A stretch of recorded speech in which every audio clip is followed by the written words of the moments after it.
Sorry, we're still buffering. It's a bit slow today.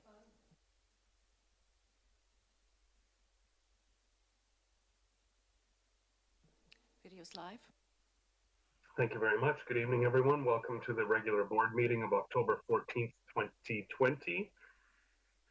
Before we begin, I'd like to recognize this meeting is taking place across Coast Salish territory and I believe in some new Channel territory as well. And with that, we will get underway. The first item on our agenda this evening, I believe, is the approval of the agenda. Are there any changes or additions to the agenda, Ms. Legault? There are not. If I can get a motion to approve the agenda as presented, Director McGonigal, seconded by Director Sebring. All those in favor? None opposed.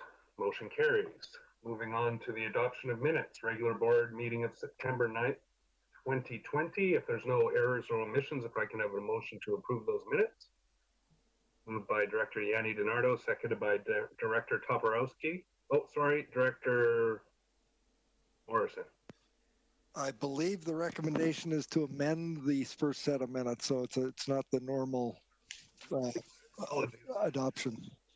So they be amended to correct the resolution number 2356.1 from 20-292 to 20-297, and that minutes be amended as adopted. As adopted. As amended be adopted. Moved by Director Yanni DiNardo, seconded by Director Toporowski. Any discussion on those? Seeing none, all those in favor? None opposed, motion carries. Moving on to M2, special board meeting minutes of September 2020. And this one is that the minutes of the special board meeting be adopted if there's no errors or omissions. If I can have a motion to adopt those minutes. Moved by Director Ames, seconded by Director Yanni DiNardo. All those in favor? And none opposed, motion carries. No business arising, Ms. Legault, so I believe that takes us to public input. Thank you, Mr. Chair. I'm just going to start the timer. We have quite a number of submissions today. The first item is from Coast Mountain Resources, Richard Granger. He's the applicant for item SR1, Soil Deposit Permit 20-05. This submission is to confirm Coast Mountain Resources' desire for the board to approve our soil deposit permit application for the Trouse Road fill site located on Bamberton properties and to provide additional information beyond what is requested and stated in our application. Having this fill area as a permitted fill site will form an integral part of our business operation for the next 5 years. Coast Mountain Resources employs 10 people who are dependent on our fill site activities to be a viable operation. 9 of these 10 people live in the CVRD. This particular fill site is an expansion of an existing fill area that CMR has been operating since 2014. The soil quality entering the site and the water quality leaving the site are important issues to Coast Mountain Resources. Stringent controls and close monitoring have maintained a clean fill site to date. Water quality being discharged from the site has been independently monitored from a purpose-built monitoring well on an ongoing basis since 2014. During that time, no exceedances have occurred resulting from this test work. The second item is from Cliff Evans. Mr. Chair, on this evening's agenda is SR1, staff report from the GM Land Use Services regarding soil deposit permit, SDC 2005. It was great to see this board refer this application back to staff to take for another look at it by a third-party professional. The professional's report has brought to light deficiencies in the original application, but there are still questions about the presentation to the directors. In the report, it states Type C permits are required to deposit more than 1,000 cubic meters per calendar year. It should read Type C soil deposit permit is a permit authorizing the deposit of soil on a parcel where the volume exceeds 1,000 cubic meters per calendar year. The staff report also states, as with the development permit, where an applicant has met all application requirements under the bylaw, the general manager or board is obliged to issue the permit. Only the board can approve a Type C soil deposit permit. You can see from the attached Local Government Act excerpt that the board is not obliged to approve a soil deposit permit. Even if a board may, by law, deposit soil on any property in the regional district, it must use common sense and respect federal and provincial laws, the public's wishes and covenants, unless it's an emergency. And then he has excerpted Section 327 of the Local Government Act, which I will not read at this time. The next submission is from Bernard Yearlink of Mill Bay. Dear Chair, regarding item SR1, I am shocked that staff considers it appropriate that the applicant supplies an environmental protection plan and site remediation plan for 1600 Glen Lane and not for the site for which a soil deposit permit is requested. Contrary to what the staff wrote, this clearly does not meet the soil deposit permit guidelines. In order to fill the permit requirements, there should be an environmental protection plan and site remediation plan for the actual fill site. Regarding item UB2, I'm very concerned about the recommended resolution number 3, that public input period submissions for virtual meetings be forwarded to directors a half hour prior to meeting start time, with the chair providing a verbal summary of input received for the meeting. This appears to be an attempt to censor public input and prevent such input from being part of the public record of the meeting. And there are a series of submissions with respect to item IN5. The first is from Diane Allen, South Cowichan. I vote in federal elections, I vote in provincial elections, and look forward to exercising this right. One Cowichan was not listed in the last elections as a party, nor as my candidate, and I haven't voted for this organization. I believe in climate change and the efforts of our current provincial government's $1 billion budget 2019. As a citizen, I wrote to the CVRD for public input on September 9th, made no false claims, as I hold copies of One Cowichan's financial statements. These were obtained in accordance with the Societies Act. Emails were sent to One Cowichan questioning the Society's public liability insurance, which went unanswered. As a retired insurance professional, I'm dismayed, and if requested, I will forward these documents to the CVRD CAO. I will not be bullied by any organization that's not transparent in their statements and trust their actions in obtaining and grading the CVRD on its climate efforts. Who are they to oversee what belongs to the expertise of the provincial government, CVRD to guide, monitor, and CVRD staff to implement? I'm encouraged by the actions of directors to question demands of any group. The next submission is from Perry and Jackie Foster of North Cowichan, Board of Directors. As per my previous letter of September 9th pertaining to the matter of declaring a climate emergency in the Cowichan Valley, I'd like to reiterate my opposition to the support of such a declaration. As you may be aware, many other residents of the Cowichan Valley also share my concern about the ill-advised nature of making a climate emergency declaration. Such a declaration should be denied. As stated in my previous letter, the official declaration of a climate emergency would initiate a cascade of requirements tied to the UN Initiative on Climate and Development, adding to the already exorbitant tax burden for local citizens. The implied assumption on the part of local community groups such as One Cowichan that this would not be without consequence is false. The requirements could be extremely taxing and are, in any case, not initiated by the local community. This is not a matter to be taken lightly. Once an official emergency is declared, it is assumed that it should be acted on, and the attendant action and results could be far-reaching. In a community such as ours, already beset with serious social problems such as homelessness, an expanding opioid addiction emergency, and other serious problems, the burden of obligation in response to an official climate emergency declaration would be overwhelming and unadvisable. I'd like to reiterate the danger, in my opinion, and that of many others in the community, that the influence of One Cowichan and connected organizations should not escape the notice of the CVRD board. As I stated in my letter of September 9th, One Cowichan shares philosophy and directorship personnel with the Cowichan Valley Transition Group that in turn functions under the philosophical umbrella of the Global Transition Network and its guidelines. The Global Transition Network derives from the UK, and external connections such as this is an unnecessary influence in the Cowichan Valley. The various transition primers, initiative checklists, and descriptions of transition towns were covered in my September 9th letter and show the influence of outside agencies. Let local government handle local problems without outside influence or an attempt to skew the policies of the CVRD. It also remains for us to investigate the connections between organizations, which I urge and consider your responsibility. The next submission is from Rob Sankpeel, Cobble Hill. Ladies and gentlemen, I have significant concerns about a group called One Cowichan and their involvement in our local political scenery. The requirements of the CVRD board do not represent me or anyone I know in the community. I also take great exception to their browbeating the board for an external agenda and their accusations of defamatory comments. I trust that the CVRD board will not fall for this external influence in our community and has already demonstrated their ability to drive our local government. I applaud efforts to get to the bottom of this situation. The next submission is from Diane Moen, North Cowichan. Dear CVRD board members, I'm asking you by way of this letter to deny the request by One Cowichan, dated October 1st, signed by Jane Kilthai, asking the CVRD to make an official climate emergency declaration and or report as outlined in item IN5 on the October 14th agenda. In addition to my other concerns previously mentioned to the CVRD board about activities of this group and its affiliates, it would appear they're taking advantage of a global situation to gain control over local governance in the valley. In my opinion, they have amplified the rhetoric around global climate fluctuations that does not reflect detrimental impact, if any, that would be considered to be caused locally.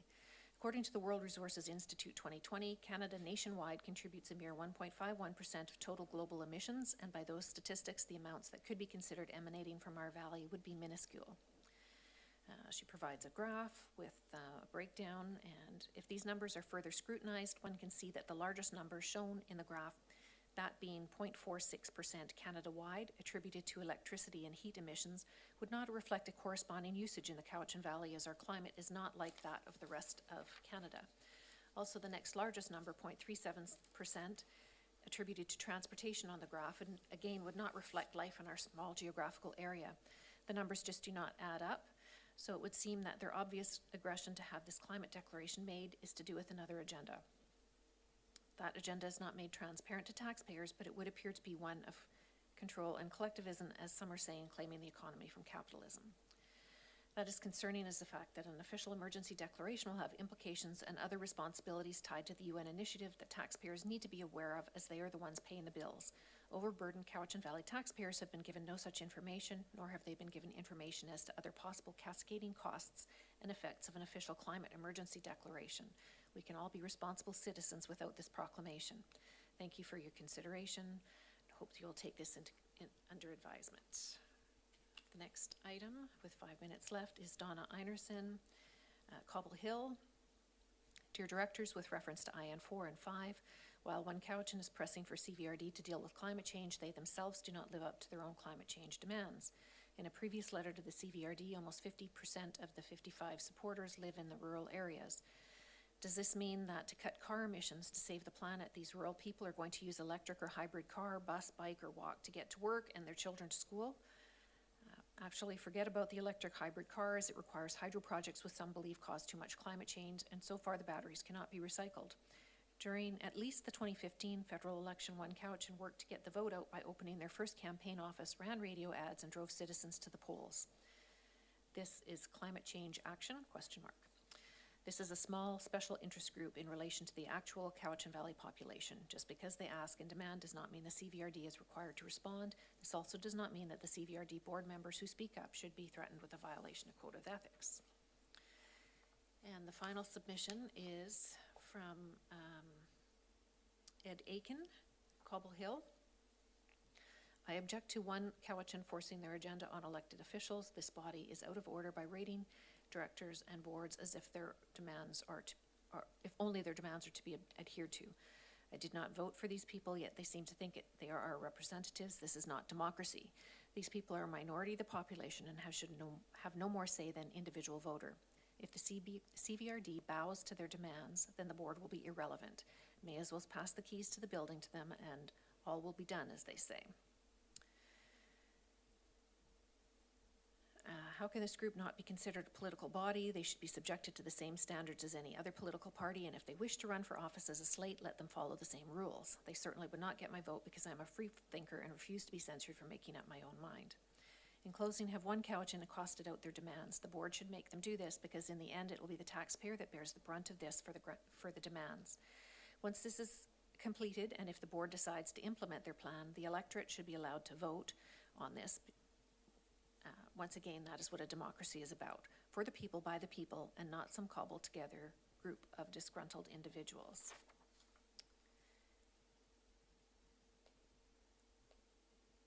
And Mr. Chair, that concludes public input period.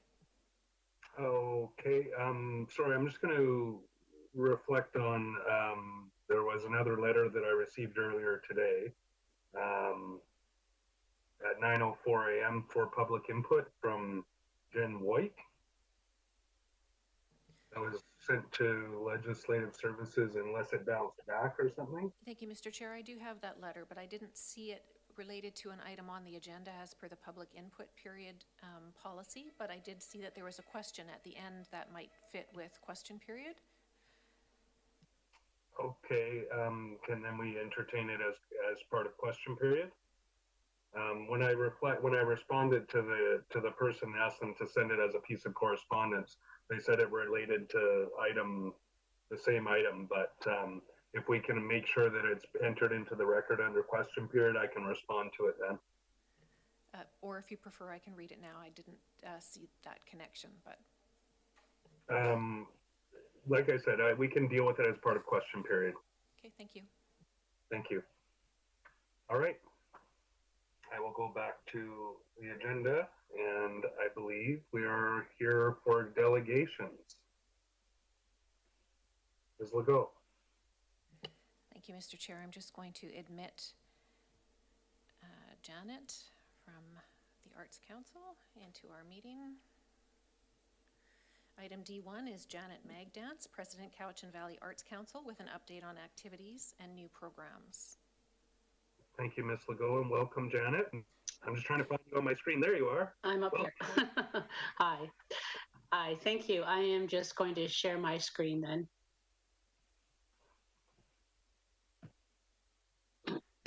I hope. Oh,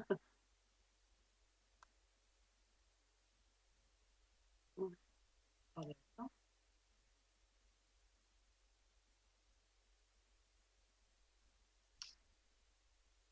Sorry.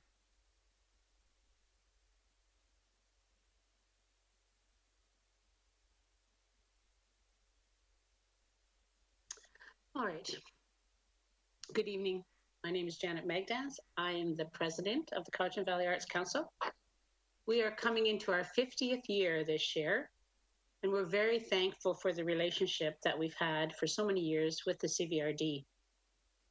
As an Arts Council, we've tried to continue to move forward with the times through the development of new programs and with the improvement of the gallery areas.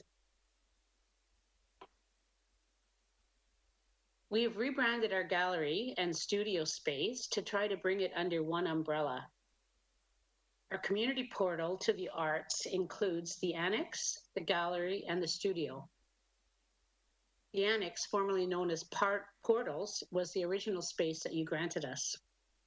The gallery is formerly known as the Arbutus Room, and the studio is formerly known as the Masachi Room. In the summer of 2019, a doorway was put in between the annex and the gallery so that the spaces could be used as two separate galleries or be used as one larger space. The studio now has storage space built into the back, but has been finished that it can also be used to enlarge the gallery space. It will also be used for our speaker series, workshops, kids camps, and other family and youth programs. Whoops. Sure. I went the wrong way. There we go. Okay. In a typical year, we hold more than 25 shows. We try to balance between member shows as well as shows from emerging to professional artists. We try to have shows that will evoke emotional responses and challenge thinking. We want people to be able to enjoy and appreciate a variety of art. In our member shows, we want to challenge members to show a message through their art, such as in our Living in Lockdown show, which is on right now, where members express how COVID has impacted their lives. A variety of artists groups can also rent the gallery for the opportunity to show their work. Groups such as VISDA, the Vancouver Island Surface Design Group, as well as the Cowichan Valley Artisans. And other independent artists can rent the space. In our next show in the gallery, 28 artists come together in a show called Elements. The studio is our newest space. In the summer of 2020, A storage space was put in the back of the studio, which allowed us to bring items from a rented storage area to the studio and amalgamate our supplies. Walls of the studio area are left plain so that artwork can easily be displayed. The size of the studio space allows in-person events, even in the midst of COVID. Excuse me. We are starting to have social times for artists to bring the opportunity for growth through fellowship and critique. CVAC has been able to make the amazing changes in the gallery and the studio, first because of the approval from the community center, but also because of our amazing board. These three gentlemen are responsible for the planning and completion of the storage area in the studio. 2 are board members and 1 a very active member. They bring skills that allows us to get work done for the cost of the materials. They are also responsible for the doorway that was created between the 2 galleries. But it's not just them. A situation I will always hold dear is the day after a late board meeting, I walked in the gallery to paint walls and 7 board members were already there painting and working.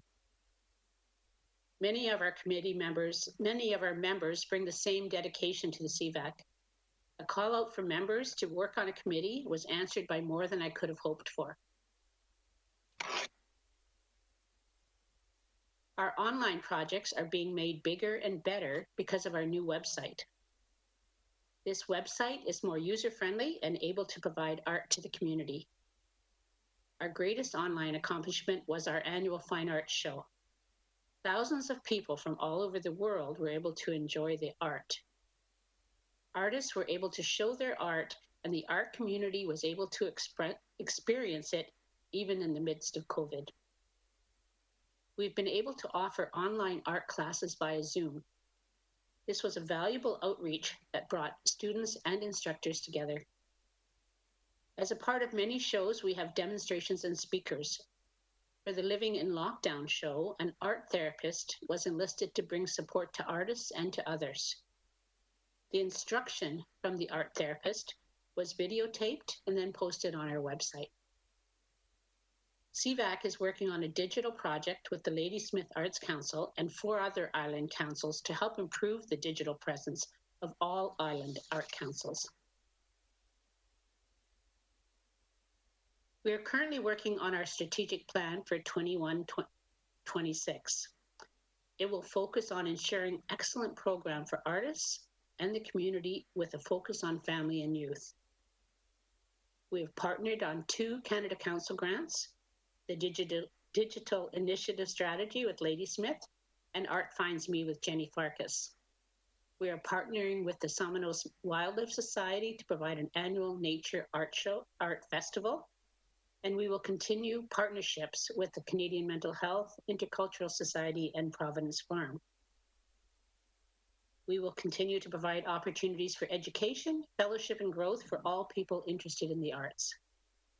We plan to make a priority of bringing art and art experiences to family and youth through events, classes, and art shows. Our membership is growing. We will continue to create an art community that reflects all aspects of life. We truly appreciate the support from CVRD, and thank you very much for what you do.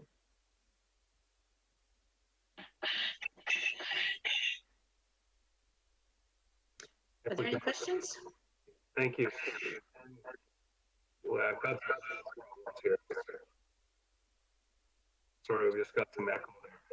Janet, thank you very much for that presentation and for all of your work, because I've seen the evolution of that space, and it is really wonderful. It's amazing. Mm-hmm.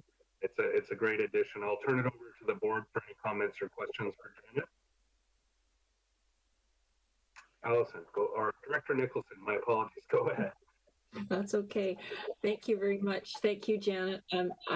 I'm just amazed at what how CVAC has progressed over the years, and I really appreciate what you do in the community and for the community.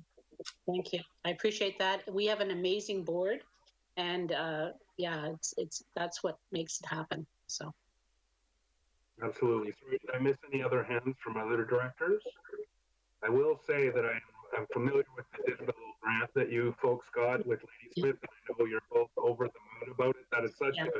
a huge thing. I think you really undersold it, or Kathy's overselling it. One or the other. Yeah, truly, it's way bigger than what I suggested. But yeah, No, it's excellent, because I think that in the time of COVID, it was so timely that you get these opportunities to digitize your works and make them available to the world. And I think that there's so much great art within the Cowichan Valley that it can only help broaden that reach and hopefully bring people to the valley to visit the galleries and to participate. So. and the other piece of it is bringing the councils together. It is so much fun to it's one meeting I really don't mind going to, because what's shared in the energy level even in a Zoom meeting is wonderful. So yeah. Well, I don't see any other hands, so thank you very much, and you'll get our virtual clap. Thank you so much for all of your work. And thank you to you as well. We so appreciate your support. Well, it's an effort worth supporting, so thank you for all of that. Awesome. Thank you. Thank you. We'll see you Bye. soon. Thank you. All right, back to you, Ms. Legault. Thank you, Mr. Chair. Item D2 is Samantha Charlton, BC Agriculture and Food Climate Action Initiative regarding the development of Vancouver Island Regional Strategies Progress Report, and it's for information. Thank you, and welcome, Ms. Charlton. Welcome. Do you have a presentation for us? Yes, I sent it in advance. Are you wanting me to just share my screen, or is there a different way you plan to pull it up? I think through a screen share, Ms. Legault. Okay, so let me just do that.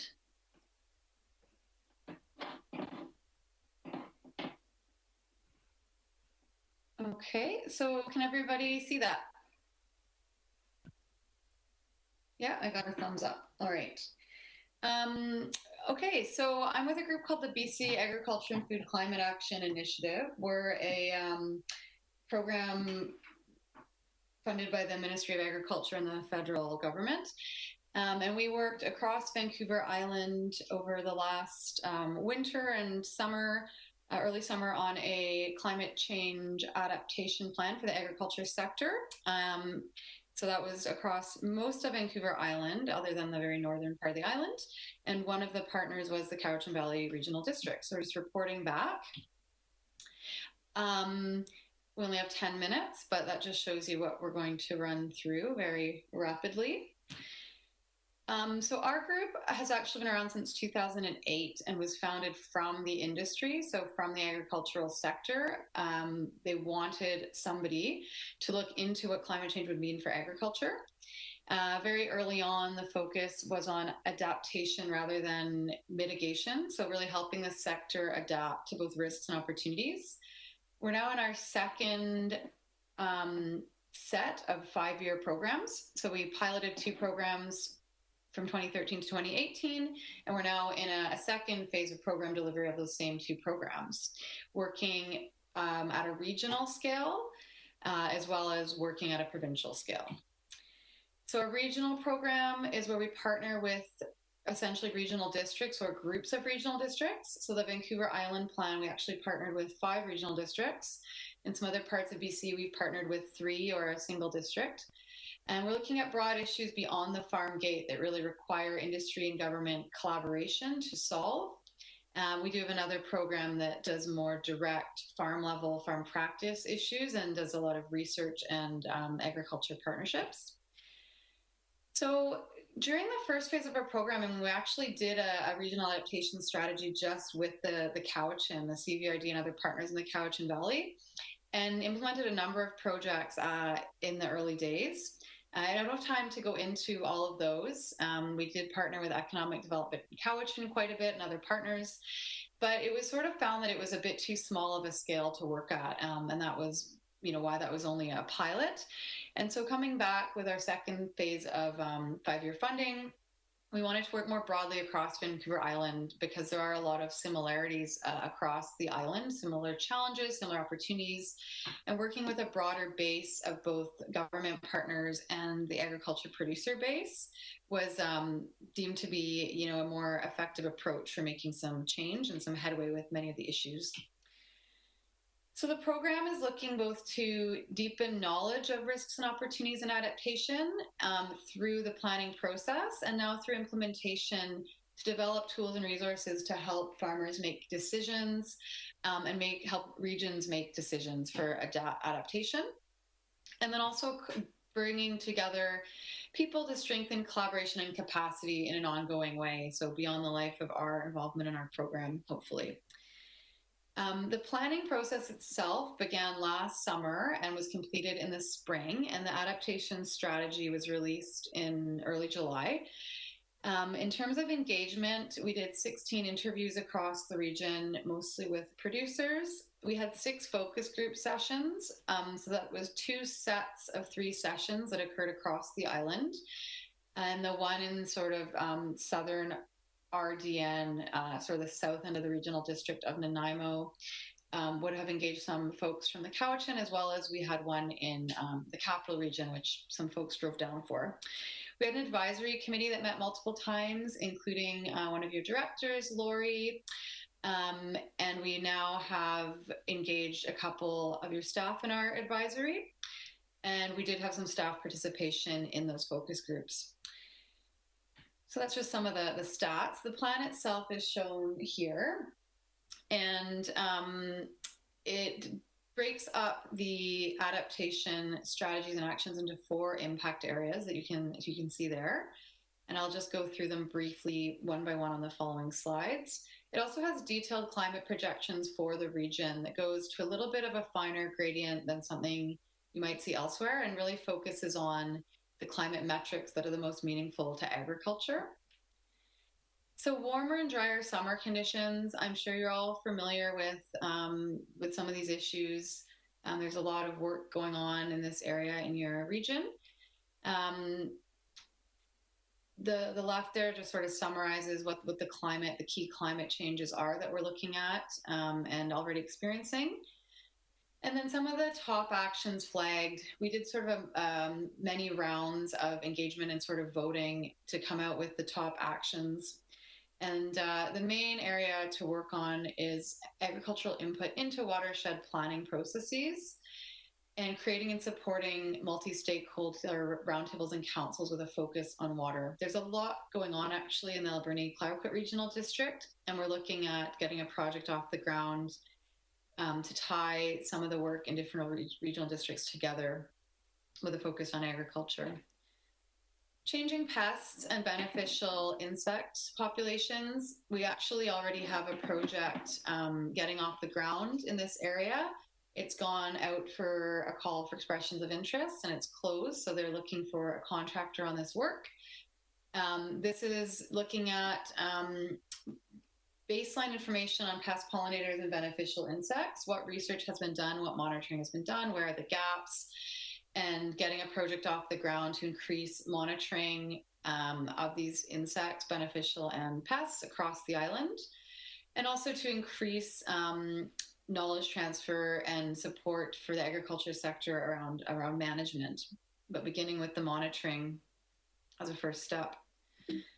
The next area was increasing variability and shift in crop suitability. So this does get into a little bit more of that opportunistic side of climate change. We do see an increase in growing degree days and growing season length, but accompanied by that is also extreme events and shifting precipitation patterns and variability. So some of the actions that came to the top, we're looking at supporting crop suitability trials and research to find crops that will both take advantage of the growing season length, but also be resilient with variability and extreme conditions. And there's a project getting off the ground already in this regard. It's actually got an open call for expressions of interest right now, looking for some folks to do some initial planning and development of a framework and plan across the island for some crop trials and research. And then the fourth area, increasing precipitation and extreme rainfall events. This is looking at the sort of opposite side of too much water and at the wrong times, which we're seeing. Annual precipitation's going up, and that's happening sort of at times when it's not necessarily ideal. So that's autumn, winter, and spring precipitation. And it's coming more in concentrated extreme events.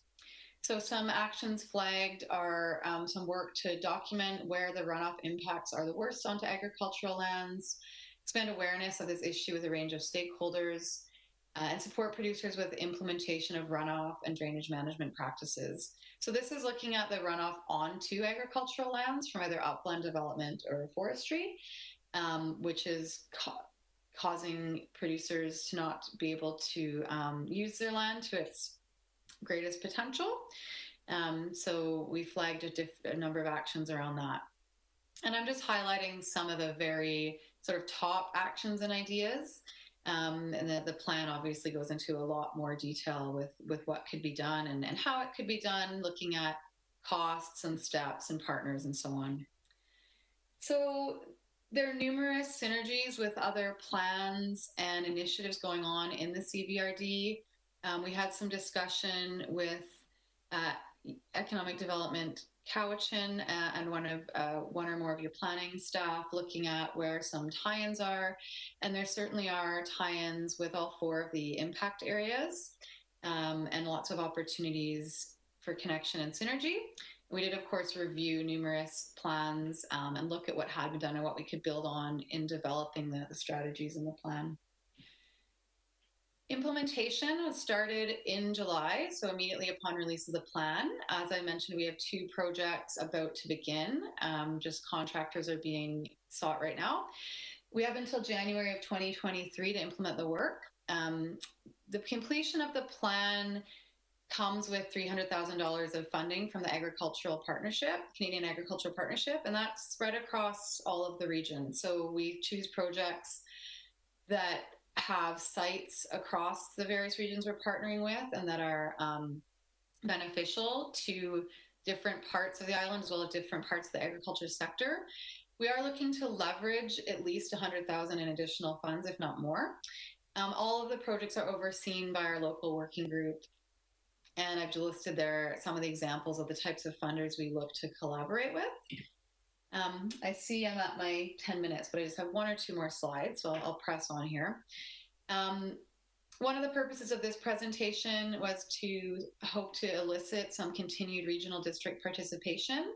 We do still have Lori on our working group, as well as 2 staff members, and we do want continued participation in the working group. There's the option for working group members to assist with project oversight at a slightly more in-depth level. There's the opportunity for the regional district to actually take on and administer projects if they are very sort of squarely linked to your service areas. And we have in other parts of the province had regional districts actually administer and lead projects. And we've also had many regional districts choose to co-fund projects. So that's just a slide showing some examples of local government participation. In a recent plan where we partnered with Fraser, Fort George, and Bulkley and Chaco up north, each of them contributed a lump sum of $15,000 over a 3-year implementation period, $5,000 per year for our choice of projects. Other regional districts have chosen a specific project that's very closely aligned with their needs or with things they're planning, and they've partnered with that project. The Fraser Valley Regional District has partnered on numerous projects, and I've just listed a couple there. These are just some recent partnerships. I'll skip over this, but you can refer back to it in a copy of the presentation. It's just highlighting some of the media attention the release of the plan garnered, including the Minister of Agriculture visiting one of the farmers and speaking with producers when the plan was released and doing an interview. And there's our contact information for future reference. And I will leave it there and take any questions, and hope that the presentation can be distributed if there is any follow-up that any of you would like to do. Thank you very much. And we do all have a copy of the presentation in our agenda. We just think it's better if you're able to present it. So thank you for that. And if we can get the presentation lowered, I'll be able to see the directors and we can go for questions.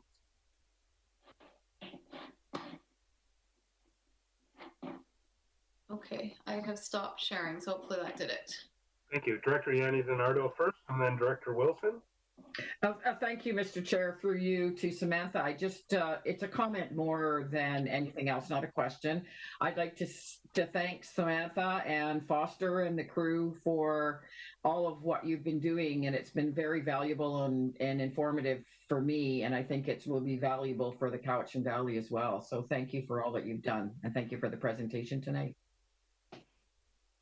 You're welcome. Thank you. Director Wilson.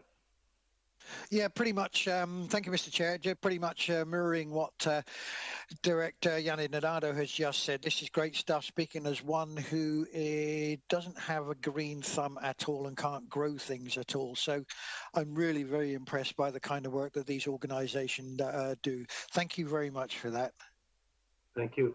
Any other questions or comments from directors? Director Nicholson. Thank you. Thank you for the presentation. So I'm working on the Coxsila Watershed Planning Initiative, and I want to make sure that we can hook into whatever you have to offer. And so is the best way through Doug Pepper and the ag people that we already have involved, or how would that work? Yeah, so Doug Pepper and Jill Hatfield are both on our advisory committee, or our working group. My colleague Foster and the director of our organization, Emily McNair, have also had many targeted meetings about that specific initiative with both Doug as well as another fellow. I can't recall his name right now. I believe he's involved in environmental farm plan. So we are connected, and once we get some of those projects flagged to the warmer and drier summer conditions off the ground, we'll know more precisely what those connections are. But we are getting the projects rolling in a staggered way. So stay tuned to hear more about that. We're hoping that we'll be able to do a cross-regional project that sort of leverages what you're learning in the Coxsila watershed for other regions to sort of learn from it, and vice versa. Thank you. Thank you. Any other questions or comments for Ms. Charlton? Seeing none, thank you very much for your presentation and all of the work and information that you brought forward to us tonight. And I wonder if there's a role here for the Cowichan Watershed Board in that we are looking so detailed at Coxsila, the farm impacts and the impacts on forestry upstream from Coxsila. So I think, as Director Nicholson mentioned, there are other ways for us to continue to engage and support your work or exchange information. So we'll look forward to those opportunities, and we'll follow up after this meeting. So thank you so much for coming. Thank you all. Goodbye. Thank you.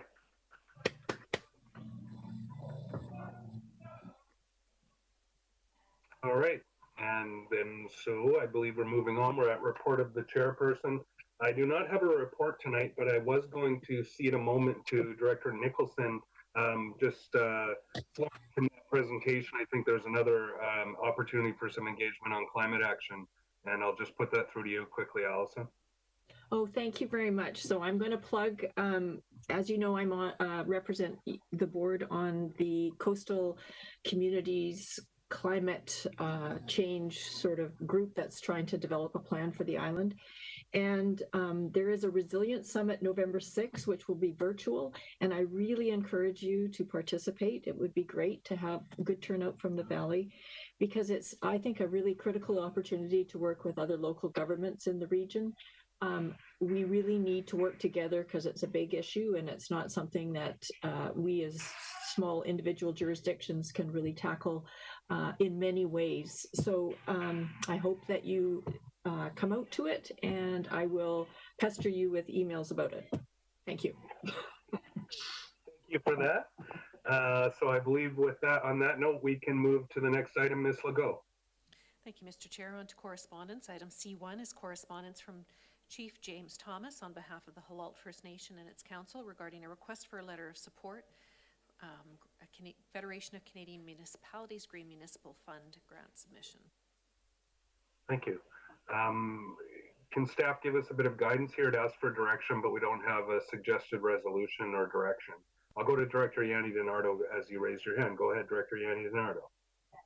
Thank you. That was kind of my question. Like, I've seen this, I haven't seen this before, and I just had a few questions on, I see that there was a letter of support. I had, quite a few questions on this and just wondered how we would go about that, since this is only correspondence and not a person that we can speak to. Mr. Carruthers?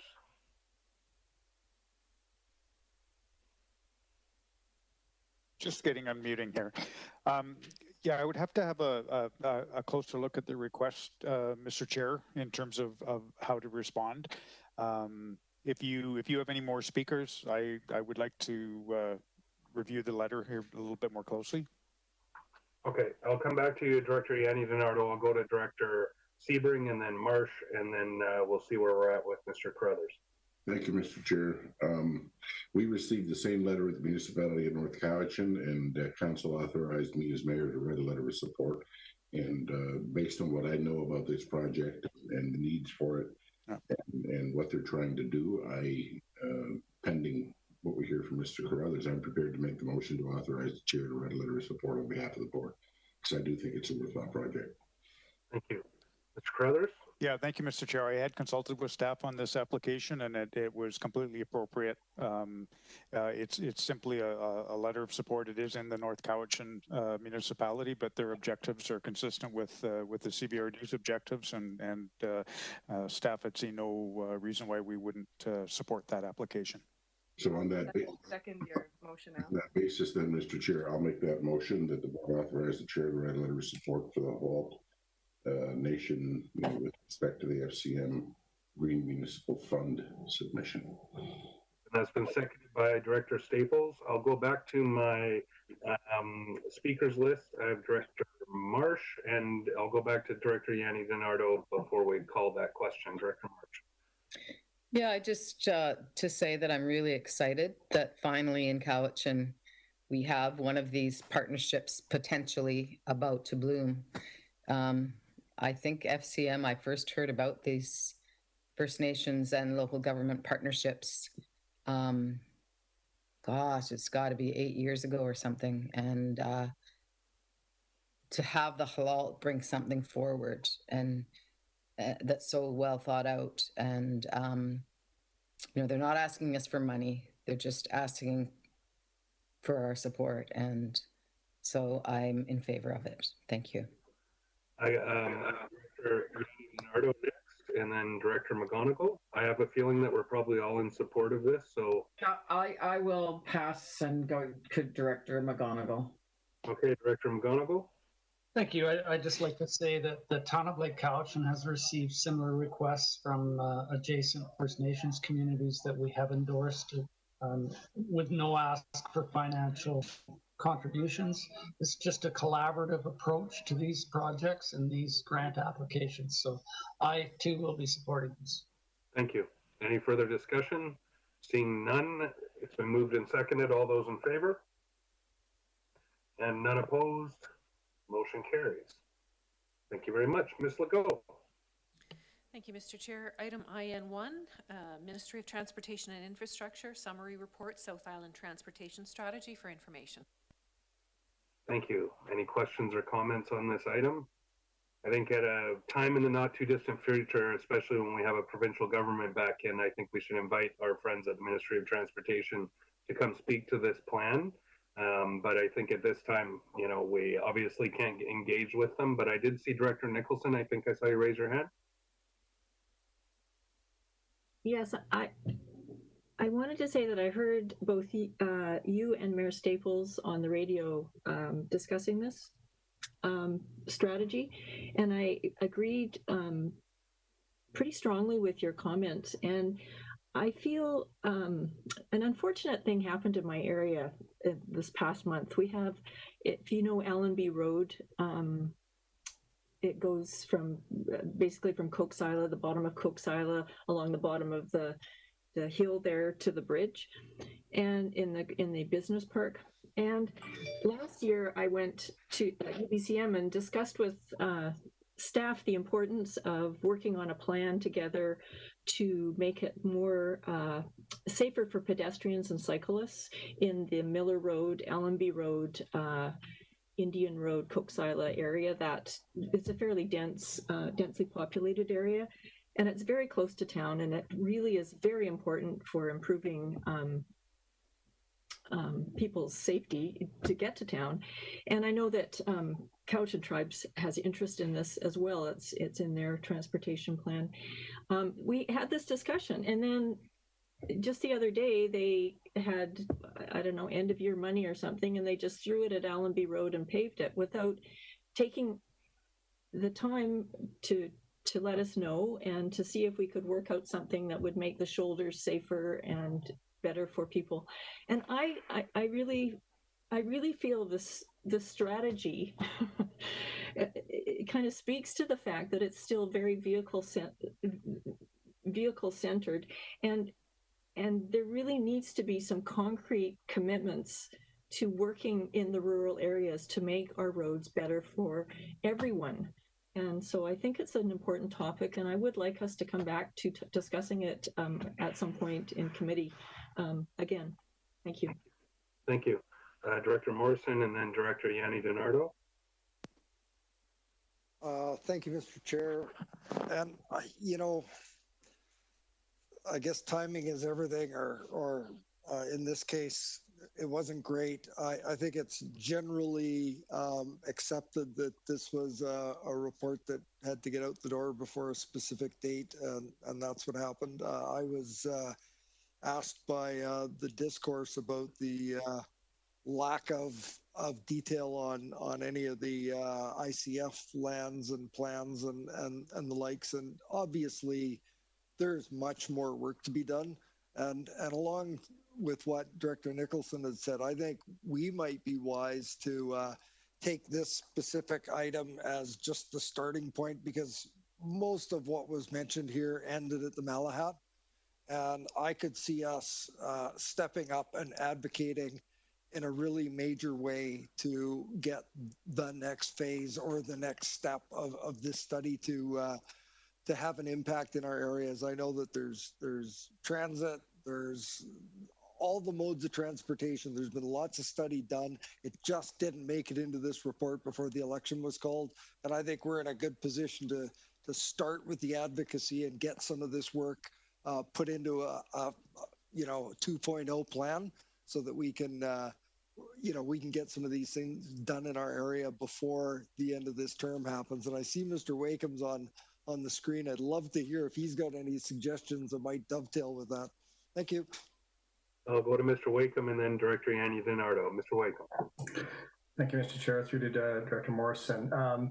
When we received this report, they did ask, MOT did ask us if we wanted a presentation to the board in the near future. And so, I'm taking your direction on that. I think it's very wise. I would, if you want me to go through and give you my comments on it, but I think the long and short of it is, you're right. It seemed to be a bit of a rush report coming out, lacks some details, but there are some pluses in here where the severity is mentioned, and that is, really about expanding the South Cowichan Park and Ride is identified as a short-term priority.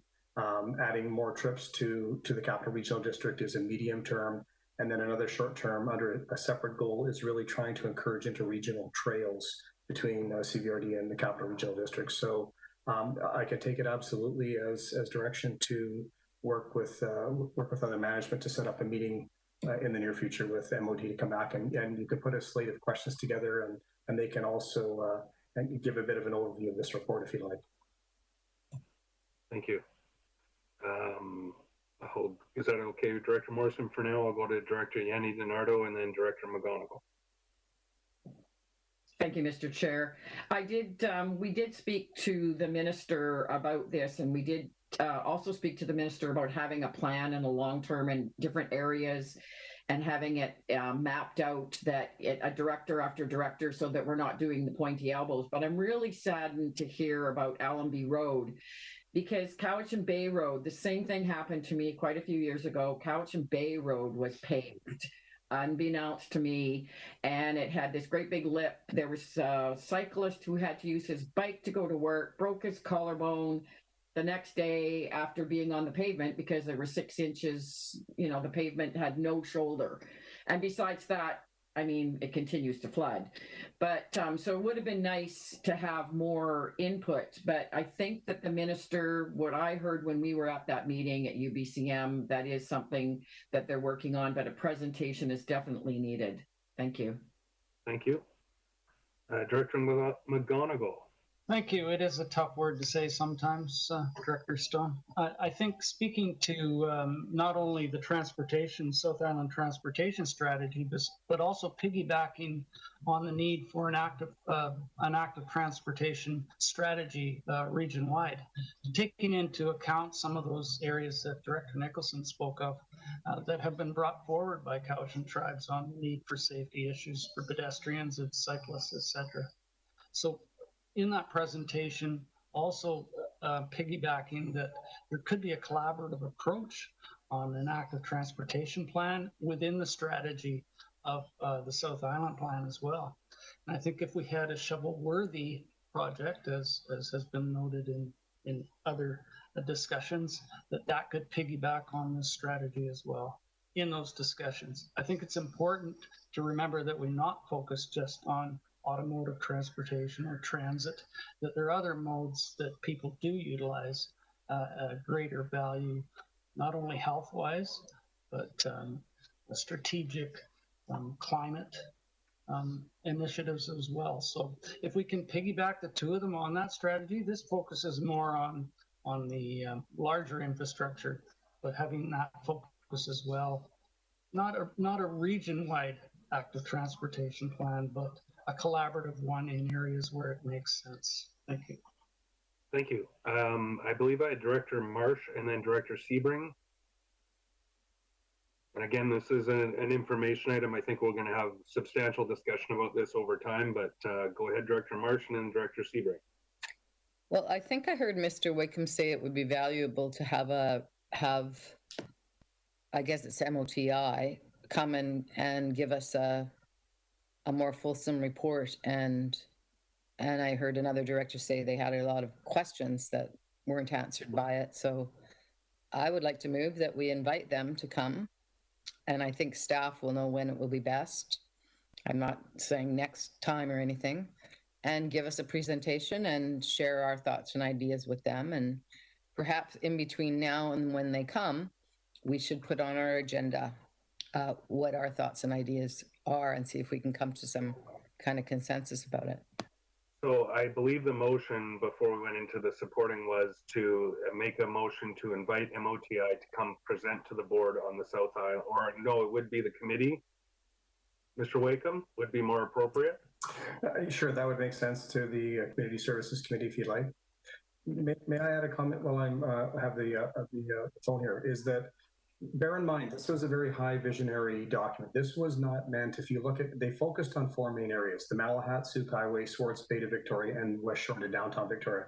They didn't look at detail in the West Shore or in Souk or obviously in Cowichan. So your request is valid. I understand where you're coming from, but that was not the intent of this document. It was meant to identify the four key areas where there was bottlenecks and challenges and safety issues. But by all means, we can definitely ask for them to see if they'll consider doing a more in-depth one just for our region. Mr. Chair, may I ask Mr. Wakeham a question? Go ahead and we'll try and get to a motion. Go ahead, Mr. Wakeham. So, Mr. Wakeham, I thought I saw in a list of the areas that you've mentioned, and it included CVRD, but I can't remember what page. So, do you remember what context we were mentioned in then?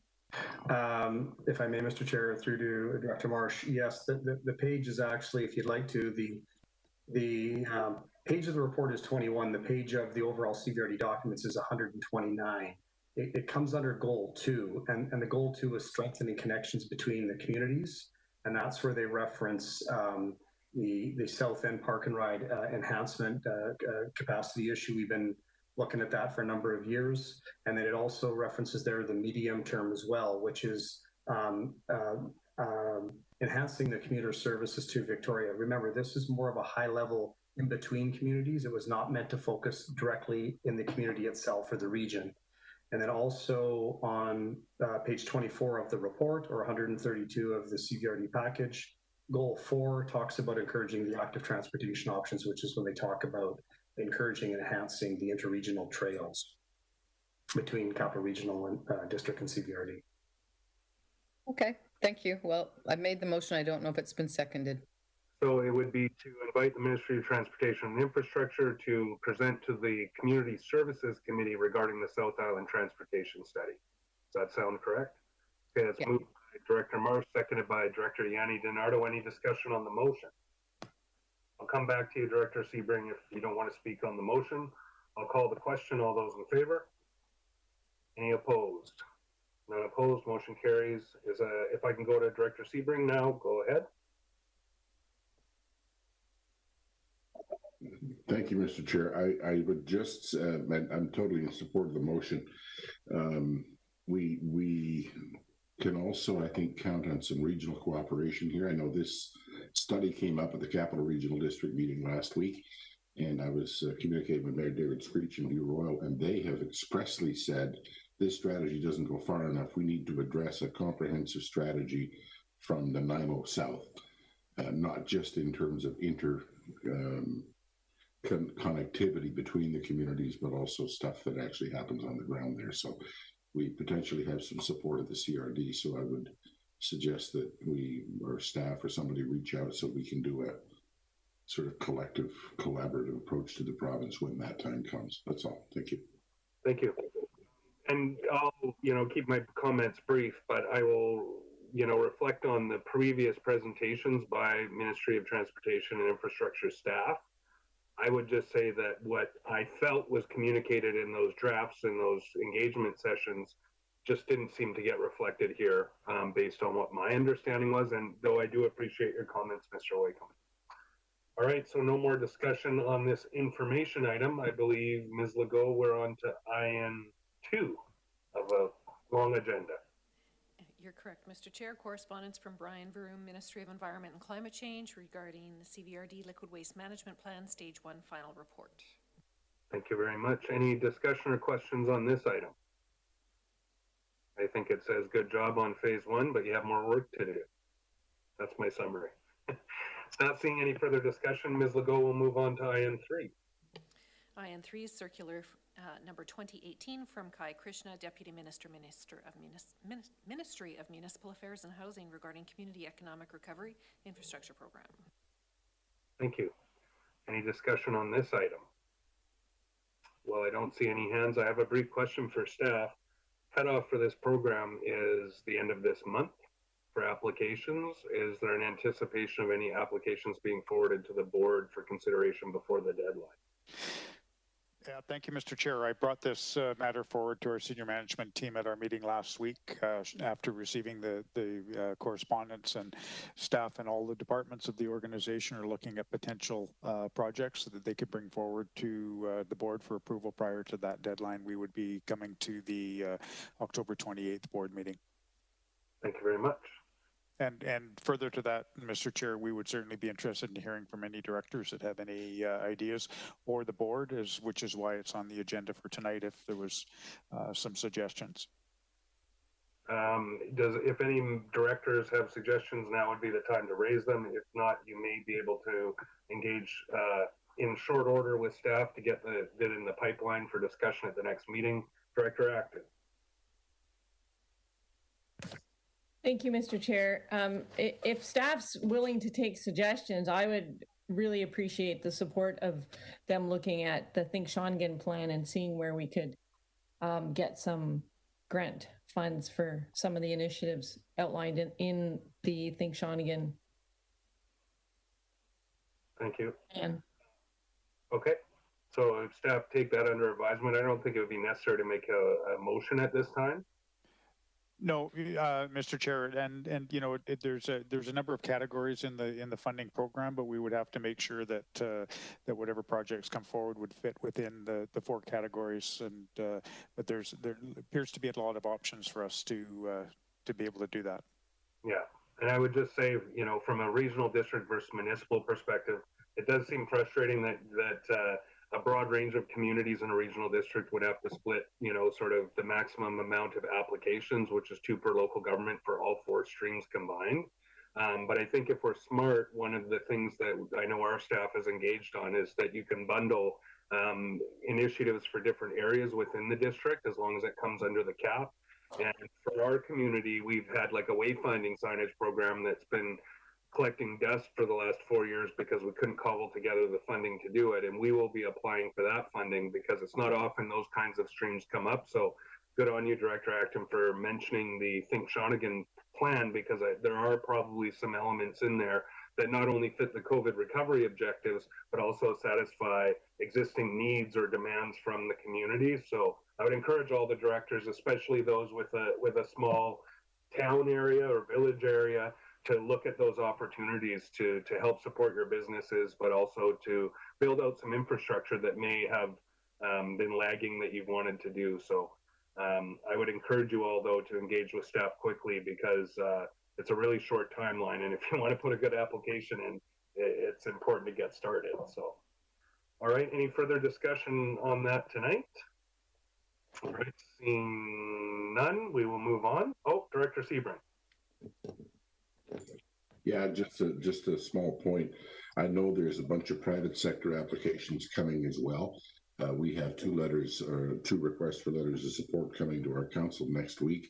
One from the Raptor Center on Herd Road that wants to do some work, and one from the society that looks after Elkington House in Maple Bay.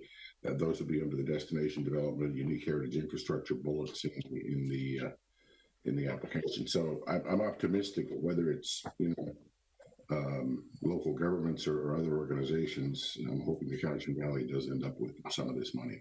That's all. Thank you. Thank you. All right. Seeing no further discussion, we will move on. Ms. Legault.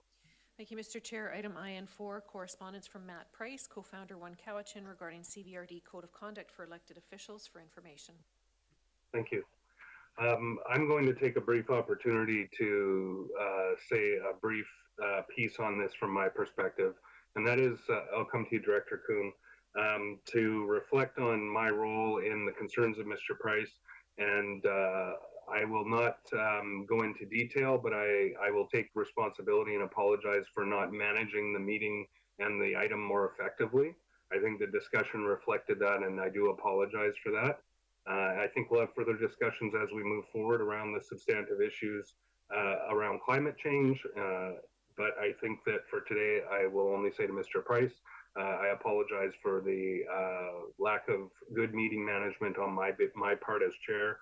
And with that, I will move on to Director Kuhn.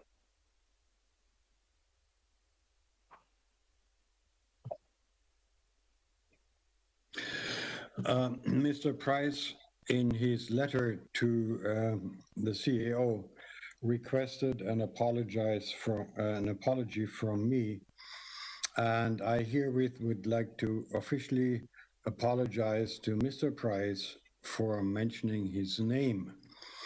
There was no intent of mine to mention his name for any derogatory reason or whatever. I mentioned his name only because I gave $100 and the organization didn't exist at the time, and I gave it to him.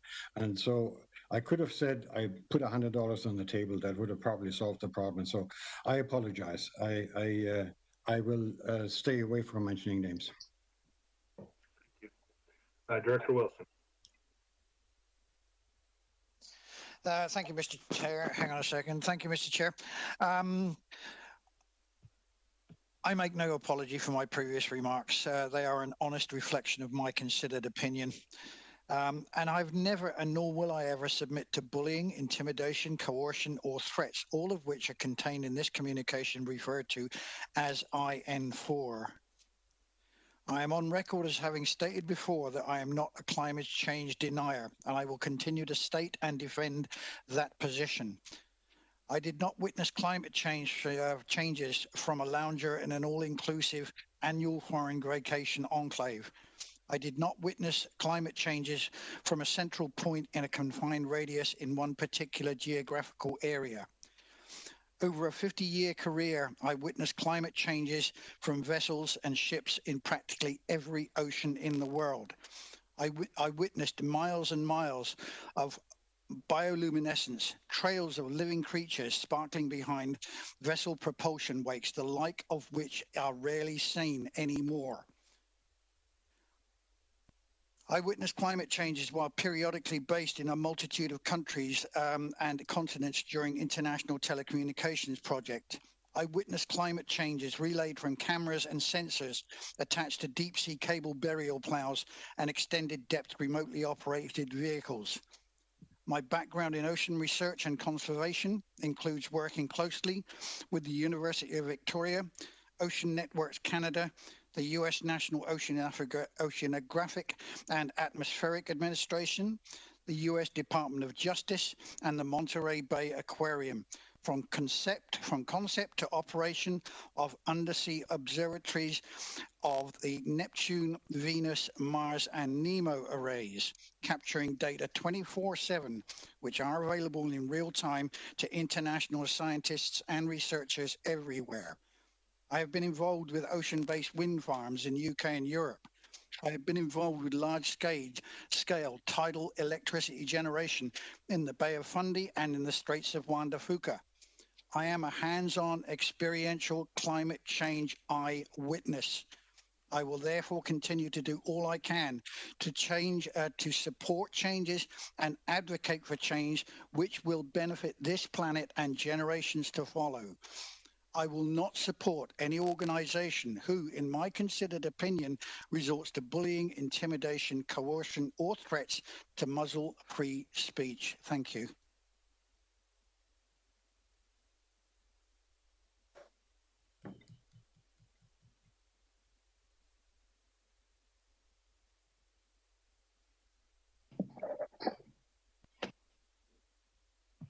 Sorry, I thought you were telling me I was talking too much, Klaus.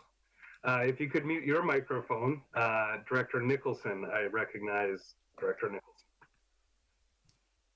Thank you. I would like to move that we refer the Code of Conduct to committee for review. Seconded by Director Staples. Any discussion on the referral? On the propriety of referral?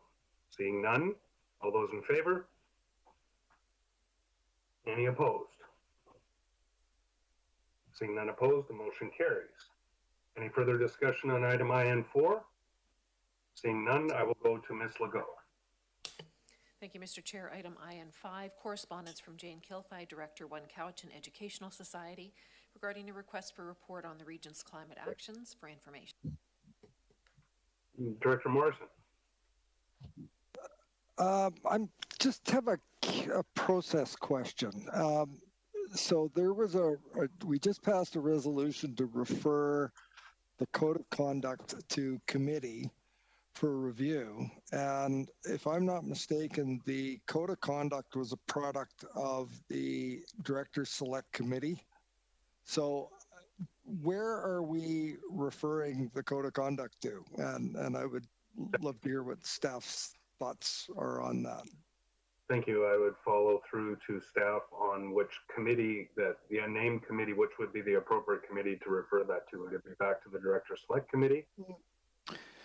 Yeah, I would have to consult with our corporate officer as to whether the objectives of that committee were met and whether it's still current. If it is, I would suggest that that's where that be referred back to for discussion. But you are, I think, going to want to have a broader discussion at very likely it would be your Corporate Services Committee to discuss matters involving governance. Yeah, so again, now we don't have clarity. My understanding is the Directors Select Committee has achieved its mandate. Its objectives have been forwarded to the board. So I would entertain that go to the Corporate Services Committee where the Code of Conduct lives. So Director Morrison? Okay, thank you. Any further discussion on IN4? Now we're going to IN5, and I'm not sure if I missed somebody's hand on IN5.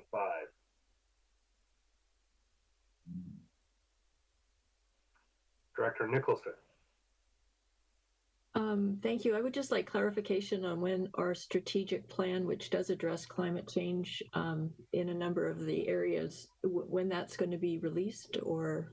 The draft should be presented to the board at the next regular meeting, I think, which is the 28th. That's correct, Mr. Chair.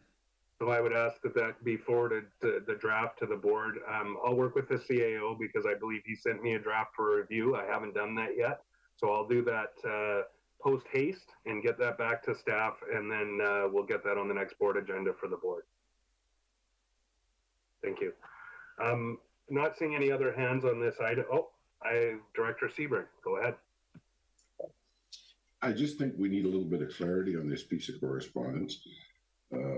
Based on what we heard on public input, there are some people who think that this is a request for us to declare a climate emergency.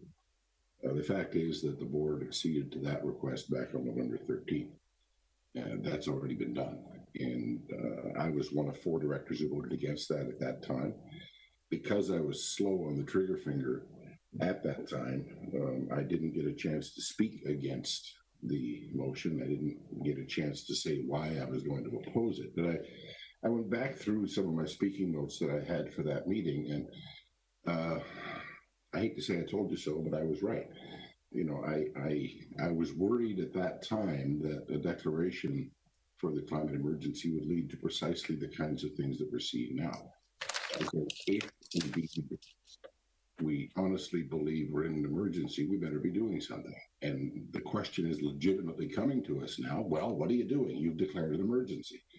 You know, when we have the opioid crisis, homelessness, affordable housing, street disorder, all these other emergencies, this one somehow made it to the top of the list. And the board has done what it's done. I'm not trying to revisit that. I'm just saying the kinds of decisions that we made on November 13th have these kind of consequences. That's all.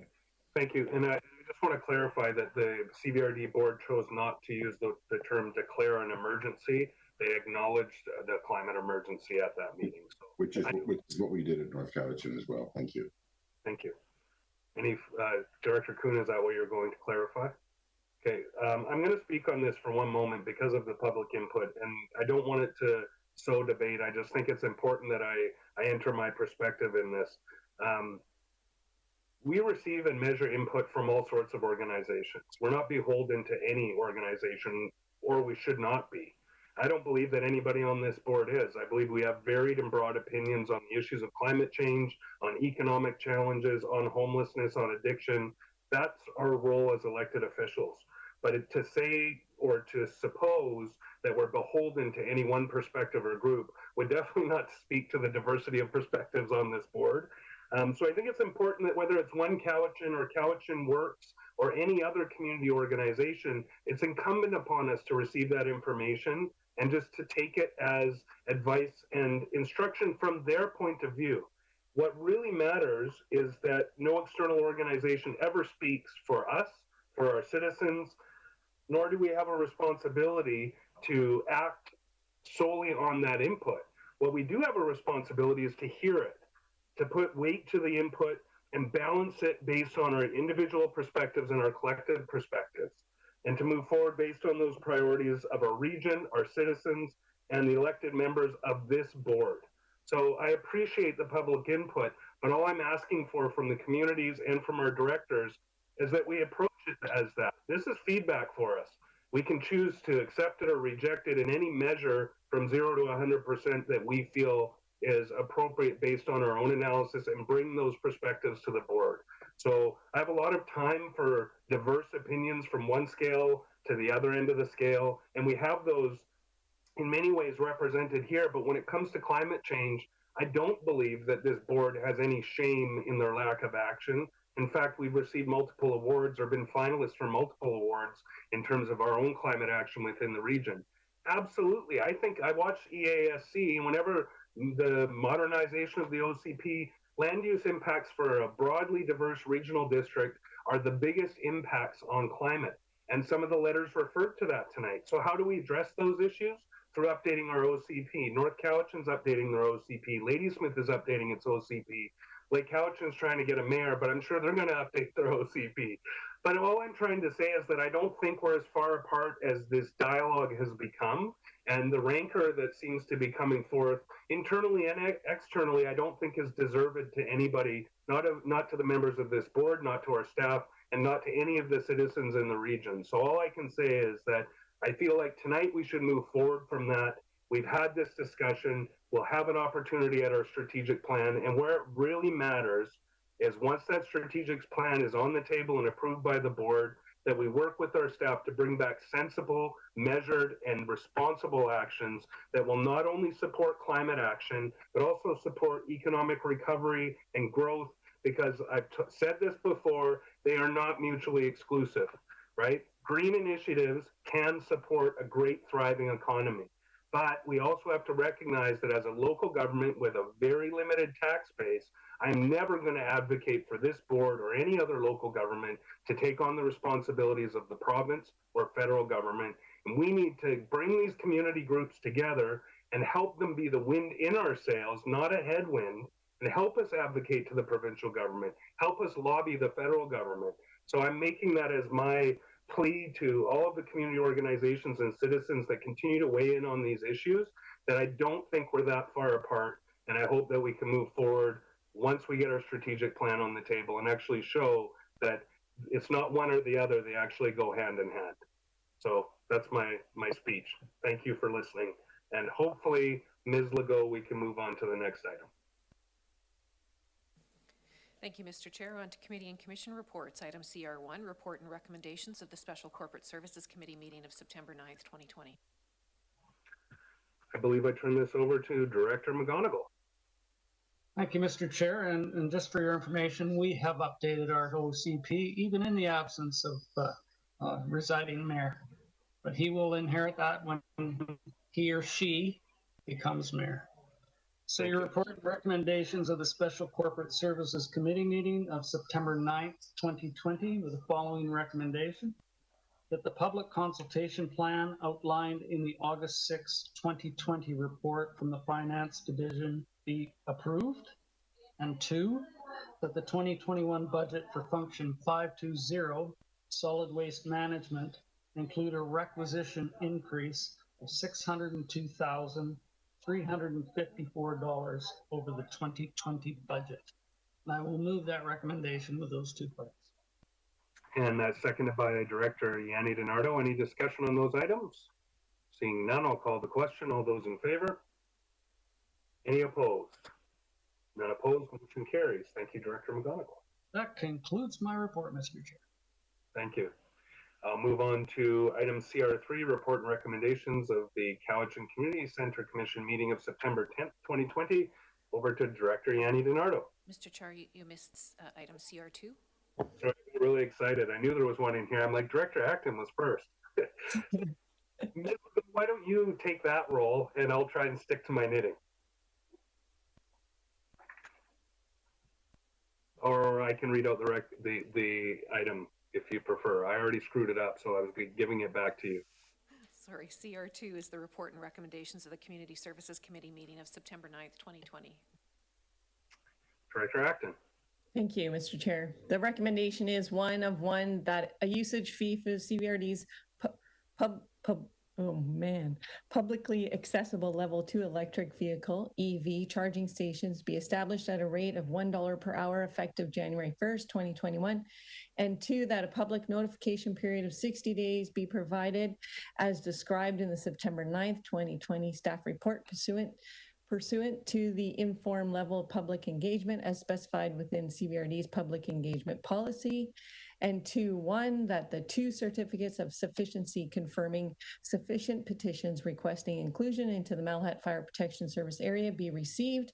And 2, that CVRD bylaw number 2414, Malahat Fire Protection Service Establishment Bylaw 2003 be amended to include 7 properties described as PID 027675149, PID 027514366, PID 027675246, PID 029941962, PID 029735921, PID 001106686, and PID 029942004. 3.1, that the 2 certificates of sufficiency confirming sufficient petitions requesting inclusion into the Eagle Heights Fire Protection Service area be received. 2, that CVRD bylaw number 1965, Eagle Heights Fire Protection Service bylaw 1999 be amended to include 2 properties described as PID 000578541 and PID 000578479. And number 4, that the automatic aid agreement between CVRD for North Oyster Volunteer Fire Department and the town of Ladysmith for Ladysmith Fire Rescue to provide fire services during structure fire emergencies be approved. And 5, that the invitation to bid for the 2024 winter, 2026 winter, and 2026 summer BC Games be denied. And I so move those items. Thank you. Seconded by Director Yanni DiNardo. Any discussion on those items? Seeing none, I'll call the question. All those in favor? Any opposed? None opposed. Motion carries. We're up on our hour-and-a-half break, so I'm just going to call a 10-minute break. If that's okay, please be back at the table to resume at 8:10 if you are able. Thank you all so much.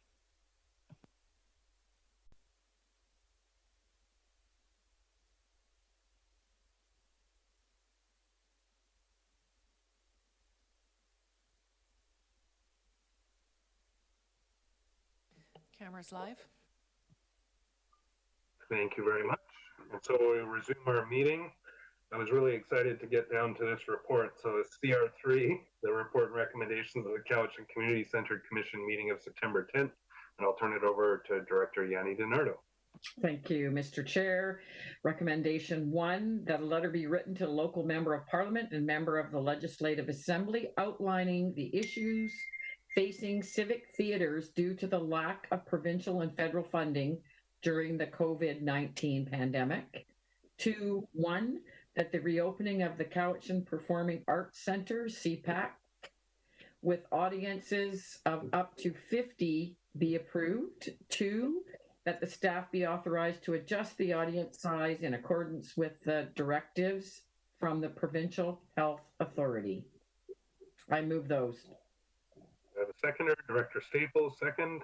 I just have a quick question for staff, or through to the director. Would this be a letter from the CVRD on behalf of the Cowichan Community Center? I believe it would. Ms. Schrader is on here. That's what I understood. Hi, Ms. Schrader. Hi, everybody. Yes, that's what the request was, that if the board so wanted, that you would sign a letter on behalf of the CVRD. Thank you. And I just want to remind directors, when you're not speaking, to please mute your microphones. So just getting some background noise from different desks, it sounds like. Thank you for that. Any further discussion on these items? Seeing none, all those in favor? And any opposed? Carries. Thank you, Ms. Schrader, and thank you for all your work. And I believe we're on to CR4, Ms. Legault. Thank you, Mr. Chair. The report and recommendations of the Special Electoral Area Services Committee meeting of September 16th, 2020. Mr. Chair, we seem to have some interest in pulling a couple of items here. I've heard from a director they'd like number 1 pulled, and I've heard talk from a few directors that items 3, 2, 7 might like to be referred back to committee for further discussion. So I think I'll proceed with the ones that I know we're going to proceed with, and then we can go back to the others. How's that sound? All right, item number 2. 1, that CVRD bylaw number 3393, Shawnigan Station Area Association Annual Financial Contribution, Area V, Shawnigan Lake, Service Establishment Bylaw 2011, be amended to increase the annual requisition limit by 25%. And 2, that the 2021 draft budget for Function 478, Shawnigan Station Area Association, be amended to increase the requisition by 10%. Item number 8. That a policy review on the criteria for expenditures for UBCM, FCM, AVICC, conferences and seminars, and community information be conducted. 9, that a 5% requisition increase to Area F Parks Function 236 be approved to allow for the completion of minor and major capital projects already underway. And 10, that staff work with the director for Area B, Shawnigan Lake, to create a business case for the expenditure to complete the Phase 3 Shawnigan Rail Trail project for the 2021 draft budget. And I would move those items. Seconded by Director Salmon. Any discussion on those items? Seeing none, all those in favor? Any opposed? None opposed, motion carries. Back to you, Director Morrison. I guess we may as well go to the top, and it's item number 1. I'll move that individually, that the 2021 budget for Function 250 electoral area services include a 1.99% increase in electoral area directors' remuneration. That's been moved by Director Morrison, seconded by Director Acton. Discussion on that item. Director Salmon. Yeah, thank you. Well, as I mentioned, when we discussed this in committee, we got a 30% budget mandate this year. I think it's important for director to lead by example, so I'm thinking we should have 0% this year. So I'll be voting against this.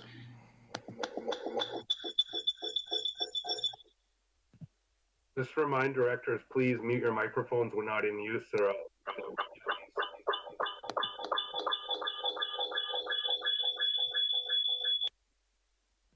Thank you. It was Director Marsh. Yeah, thank you. It was yours because I could see your square lighting up when the feedback loop came. But thank you for muting your microphone. So any further discussion on item 1? Seeing none. Okay, that's sorry, Director Marsh, you have 2 logins. That's why it went funny. If you have 2, it'll create a feedback loop between your 2 devices. But I'll call the question on this item. Number 1, all those in favor? And those opposed? So we have Directors Haim, Salmon, Sebring, Smith. Opposed? Did I miss anyone? No. Well, the motion carries. Back to you, Director Morrison. Just a point of order, Mr. Chair. Is this for electoral area directors only? No, financial votes are for the whole board. Thank you for that clarification. Thank you. Mr. Chair, items 3 through 7 were significant reductions to the a number of items in Function 250 in regards to travel, conventions, and the likes. And there's what's been shared with me to this point is there would be a desire amongst some of the directors to revisit this at the next Electoral Area Services Committee. So I would move these be referred back to the next Electoral Area Services Committee, and I see I have a seconder. Second, Director Acton. Thank you. And this is now a referral motion. Director Marsh, I did see your hand. I'll come back to you if that's okay. Unless, okay, I just wasn't sure if you wanted to speak to the referral motion or something else. Okay. On the propriety of referral. Go ahead. Thank you. I'm supporting the referral motion because it was, sorry, there's so much feedback. It was my understanding that it was to come back to committee because these were suggestions by staff, a lot of these numbers. So I look forward to further discussions. Thank you. And I'm going to remind the directors this is a referral motion back to committee, so it's on the appropriateness of the referral back to committee. And then Director Sebring. Thank you, Mr. Chair.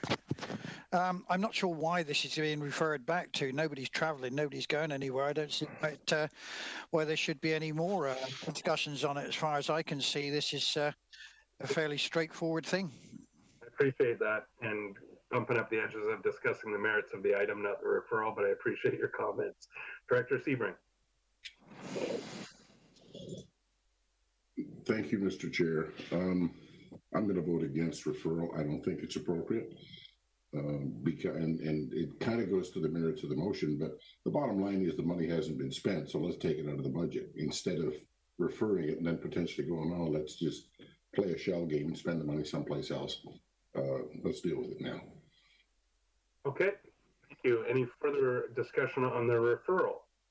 Seeing none, all those in favor of the referral back to EASC? This is for all directors. And those opposed? So we've got directors Nicholson, Haim, Toporowski, Kuhn, Salmon, Wilson, Staples, Yanni DiNardo, Marsh, and Sebring. So the motion is defeated. So we're back to those items, Director Morrison. So what's the pleasure? They be done individually or as a block? I would say as a block, unless there's ones that the directors want to pull from the block. And that it would be appropriate to speak up now if you wish anything to be. I'm not seeing. All right, I'll proceed. Item number 3, that the 2021 draft budget for Function 250 Electoral Area Services be amended to decrease general expenditures for community information from $57,000 to $15,000. 4, that 2021 draft budget for Function 250 Electoral Area Services be amended to 1, decrease director expenses for FCM expenditures from $18,000 to 0. 2, decrease director's travel for FCM expenditures from $13,500 to 0. Number 3, decrease director's registration expenses for FCM expenditures from $72,000 to 0. 5, that the 2021 draft budget for Function 250 Electoral Area Services be amended to 1, decrease director expenses for UBCM convention from $13,500 to 0. 2, to increase travel or decrease director's travel for UBCM convention from $4,000 to 0. And 3, decrease director's registration for UBCM convention from $7,650 to 0. 6, that the 2021 draft budget for Function 250 Electoral Area Services be amended to 1, decrease director expenses for AVICC expenditures from $6,300 to 0. 2, decrease director's travel for AVICC expenditures from $1,000 to 0. And 3, decrease director's registration for AVICC expenditures from $3,200 to 0. And 7, that the 2021 draft budget for Function 250 Electoral Area Services be amended to reduce conferences and seminars general expenditures from $15,000 to $5,000. Move those items. Seconded by Director Yanni DiNardo. Now that it's on the floor, I have just a comment, if I might. This is obviously electoral area budgets, but I just hope the electoral area directors realize that this will create a bounce, and it'll definitely benefit your communities this year. But just keep in mind that when you decide you want to return to this, you're building in some $100,000 plus of taxation if you ever want to. Like, I could see reducing it to 50%, so that if you combine the 50% and go to next year and have 50%, then you're kind of got a little bit of a decrease and an increase, and you're not taxing for something you won't do. Just keep in mind that when you reduce things to 0, if you ever want to go again, you're building in a big tax increase. I go to Director Sebring and then Director Smith and Morrison. The one thing that I noticed in these motions was that this is for the 2021 budget. We didn't do the expenditures in 2020, so I'm trying to figure out the relationship there, because it's quite possible that AVICC and UBCM and FCM will be back in session again next year. We don't know how long COVID's going to last. Right now, it doesn't look like it, but who knows? And I'm just wondering about the practical implications. Is the idea here, and I turn to finance staff to say, the money we didn't spend this year, we're just going to squirrel that away in case we might want to use it next year. But next year we're not going to tax for it because we have the money that we didn't spend this year. Is that kind of the process that's going on here? I'd put that through to staff. I can take a, yeah, unless one of my finance staff wants to address it, we will end this year with a general surplus, likely end with a general surplus, and so we would need to be budgeting for that in 2021. We wouldn't earmark those funds for conferences into 2021. So then, if I may, as a follow-up, does this mean that we're assuming that we're not going to FCM, UBCM, or ABICC next year? Is that the intent of this motion? Because that hasn't been established. Yeah, I think it's up to electoral area directors to respond to that, because these are the motion or the discussions they had at EASC. And that wasn't there, so. So I do have Director Smith, Morrison, and Staples on my list, and when we get through those, perhaps they'll elucidate us on those, the rationale for that. But yeah, good point. Obviously, if there's a surplus this year, you can use it next year. But again, the fact remains that when you do want to restore those budgets, you're going to build in a dramatic tax increase in that 1 year, just as dramatic as this one-time reduction, right? So it's probably a more balanced approach, but not my budgets. I'll go to Ms. Weiner. She has her hand up to respond to that. Through the chair to Director Sebring, all of the excess funds for Function 250 will go into an operating reserve, and that is not to be utilized. That's only for one-time expenditures, so not ongoing expenditures. So if it was something that was looked to be put back in as an ongoing expense, eventually it would require a requisition increase, or for it to be put back into the budget on a regular basis. Okay, thank you. I have Director Smith, then Morrison, then Staples. Director Smith. Thank you. I remember when we went through this, the total came to about 13, it came to over 13% that we would be reducing the budget to 50. And I do have concerns, because if we do a 13% decrease next year, then the year after we would need to bring back maybe 13%. Or maybe half of 13%. I would feel more comfortable with this being not these numbers, but possibly half of this, so that we can continue along. And if there's reserve funds, they can still be used. But I think it's important that we don't hit our taxpayers with a 13% increase over in 2 years' time or 3 years' time. So I cannot support this at this time. Thank you. Thank you. I have Director Morrison, then Staples, and I believe I saw Director Wilson and McGonigal and Nicholson. Wilson, McGonigal, Nicholson. Did I miss anyone else? No. Marsh. Okay, I'll go to Director Morrison, then Staples, Wilson, McGonigal, Nicholson, and Marsh. Thank you, Mr. Chair. So part of the rationale for the defeated referral motion was to address exactly some of these questions. There was a discussion afoot when we considered these items, because we knew that there was a recommendation that came out of the Directors Select Committee that because the previous board hadn't addressed with the remuneration question, that there might be an attempt to deal with that through the reduction of some of these one-time costs due to the COVID crisis and the lack of convention opportunities. But what staff have explained is exactly true. Any surpluses from this year don't get put into the conventions bank for next year. It goes into operating surplus. So as Director Smith has said, that this 13% hit to restore these things in the next budget cycle, which will be the 2022 budget, if this board is serious about putting in place the commitments of the Directors Select Committee and to address some of the remuneration issues, I would suggest that the budgeting in that subsequent year isn't going to be a 13% hit. It could be as much as a 22, 25% hit.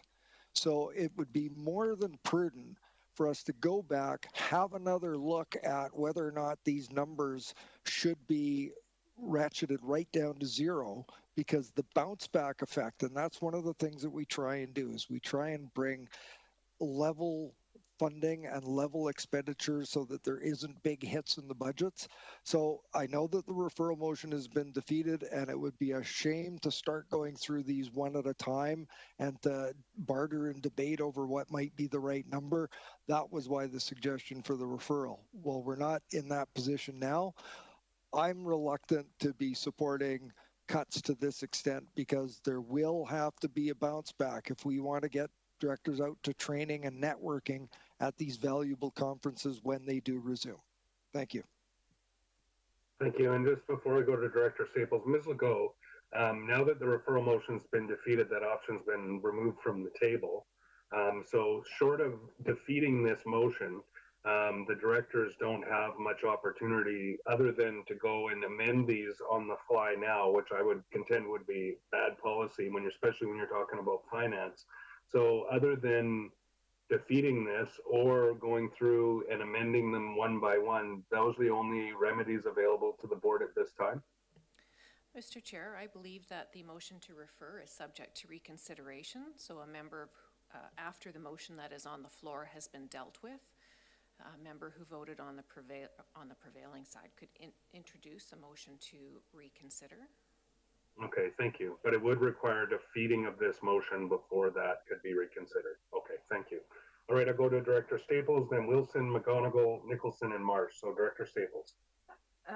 Yes, thank you. So the other part, other than what has already been said, but we did have UBCM this year, and this actually, takes every all of your ability to go to any conference when whatever form it presents itself next year away. So I think reducing it would make sense because then at least you can attend those things rather than completely taking it away as well. While it was different this year, there was still a lot of really valuable information that we gained through that process. And so I would just hate to have electoral area directors be losing out on the way that these conferences are presented this year, because I think it's important for us to be there and for all of our voices to be there as well. Thank you. I've got Director Wilson next. Yeah, thank you, Mr. Chair. Most of what I was going to say has already been said. As far as just reducing this to zero, probably not a good idea. My impression was, as Director Sebring asked, was that this money would be going into a bank for use next year if necessary, which, as Ms. Weiner has explained, is not the case. So I would be more inclined to reduce rather than totally get rid of this one.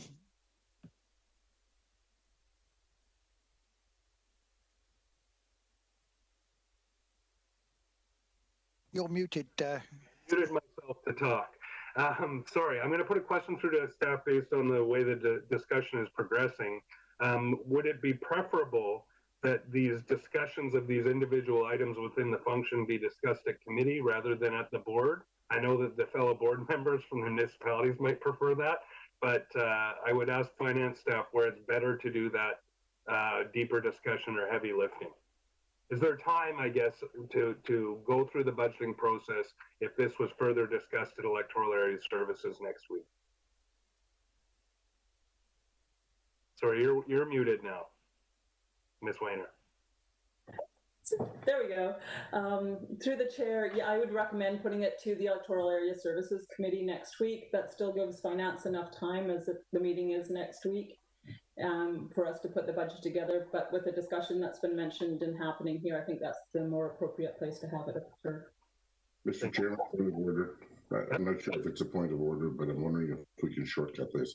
I voted with the prevailing side. I would make a motion that we reconsider the motion to refer. So I know that we can't do that until we defeat this motion. So I'm going to go through the speakers list, and if the speaker... No, I don't believe that's true. I think we can reconsider the motion to refer without defeating this. Am I correct, Ms. Legault?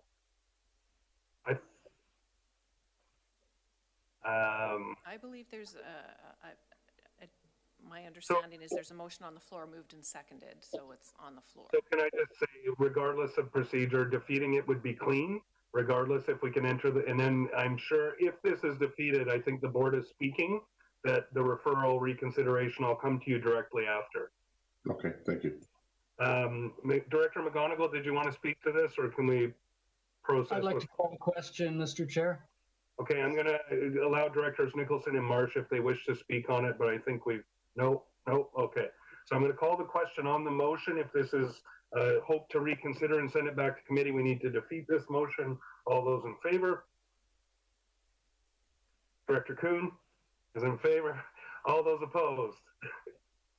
Director Kuhn is opposed. I think the opposition is unanimous. The motion is defeated, and I'll go back to Director Sebring. And on that basis, Mr. Chair, as someone who voted with the prevailing side on the initial motion to refer to committee, I would move that we reconsider the motion to send this item back to the Electoral Area Services Committee for consideration. It's been seconded by Director Yanni DiNardo. So if I know my process as poorly as I think I do, this brings the referral motion back to the table for consideration. So this isn't the vote on the referral, but you do want to support the motion to reconsider if you want to consider the referral. On the motion to reconsider, all those in favor? Any opposed? None opposed, motion carries. The motion to refer is back on the floor. Do we need to discuss the motion to refer? Thank you for not discussing the motion to refer. All those in favor? Any opposed? None opposed, the motion carries. Well, we got back to the starting point and progressed on. Anything else further, Director Morrison? Yeah, I think the next two reports, actually. Would you like me to proceed with CR5? Excuse me, did we read number 2? Yeah, at the beginning. Yeah. Okay. Or number 2, 1, and 2. Yeah, the draft budget functions for Shawnigan. Yeah, those were passed, I believe. Ms. Legault, can you confirm? That's correct. Yeah. Okay, thank you. And we also did number 8, just to be clear, the criteria for expenditures for the conventions. Yep. All right, thank you. And I'll go back to Director Morrison for CR5. Thank you, Mr. Chair. Your reports and recommendations from EASC meeting of September 16th, 2020. Anybody want any of these pulled? We've got 1 through 6 for all directors. I think they're fairly straightforward. I will start with 1. That CVRD bylaw number 2810, Satellite Park Water System Service Establishment bylaw 2006, be amended to increase the maximum annual requisition limit from 49,960 to the greater of 62,450, or an amount that equals the amount raised by applying a property value tax rate of 1.167 per thousand to the net taxable value of land and improvements in the service area. 2, that CVRD bylaw number 1911, Shawnigan Lake North Water System Service Establishment bylaw 1999, be amended to increase the maximum annual requisition limit from 224,820 to the greater of 281,025, or an amount that equals the amount raised by applying a property value tax rate of 0.762 per thousand to the net taxable value of land and improvements in the service area. Trying as hard as I can to be interesting and burying my pitch. Director Yanni DiNardo had her hand up. Was she making a point of order? Yes, point of order. I just wondered if we could, there's quite a few of them. Can we just move them as a block? Are they on our website and everybody has seen them? Can these ones just be moved as a block, or do we have to read them? Ms. Legault? I know our practice is to read them, but I always find that laborious myself. But they can be read as I just noticed that we have such a large amount that, and it's quite late, that I wondered if there was... I think it's the pleasure of the board, really. I don't think there's a requirement to read them. I think that the items can be moved, but it's up to the... Sorry, Director Smith, I saw your hand, and when I'm done speaking, I'll come to you. But it's not necessary under any kind of rules. It's just our practice. Director Smith.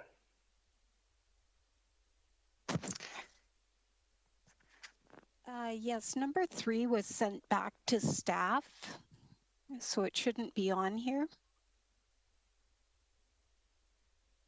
So can we pull it? So how is it sent back to staff? Once it's recommended by the. It wasn't recommended at EASC. It was sent back to staff at EASC. For clarification, point of clarification, at the very end of that clause, it says referred back to staff. Oh, okay. Oh, that the motion is that it be referred back to staff. Sorry, because the recommendation comes forward and it does say be referred back to staff. So everybody's on the same page. Mr. Chair, how about we do this? Since I've called for if there were any to be pulled and there were none to be pulled, why don't I proceed with recommending that items 1 through 6 be approved as recommended at committee and see if there's a seconder. Seconded by Director Acton. Any discussion on that block, including the referral back of that item to to staff? Seeing none, all those in favor? Any opposed? None opposed, motion carries. Back to you, Director Morrison, for the bottom half. For EAS directors only. Thank you for that clarifications. We have 7 through 11, and would anyone like any of those pulled? Seeing none, I'll move 7 through 11 as a block. And seconded by Director Smith for electoral area directors only. Is there any discussion? Seeing none, all those in favor? And any opposed? None opposed, motion carries. Back to you, Director Morrison, I believe, for CR6. CR6 is a report and recommendation from October 7th, 2020. I see someone would like to have something pulled, perhaps, Director Acton? Yes, thank you. I'd like to pull number 3 and refer it back to electoral area services, considering that there's new information to be considered. So the pulling, we'll pull it, and then once we come back to it, you can make the motion. Okay. Okay, thank you. Thank you, Mr. Chair. I'll recommend items 1, 2, 4, 5, and 6, and 7 for all directors to vote on. And do we have a seconder, Director Yanni DiNardo? Any discussion on those items? Seeing none, this is for all directors. All those in favor? Any opposed? None opposed, motion carries. Back to you, Director Morrison. Item 3, I gather the director would like it referred back to committee for further discussion based on new information, so I would move that. Seconded by Director Acton. Any discussion on that item? Seeing none, all those in favor? And any opposed?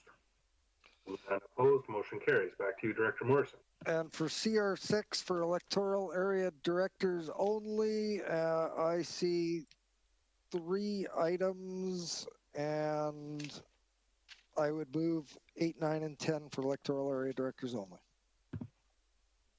Seconded by Director Yanni DiNardo. Any discussion on those? Seeing none, all those in favor? And any opposed? Not opposed, motion carries. Concludes my reports. Thank you.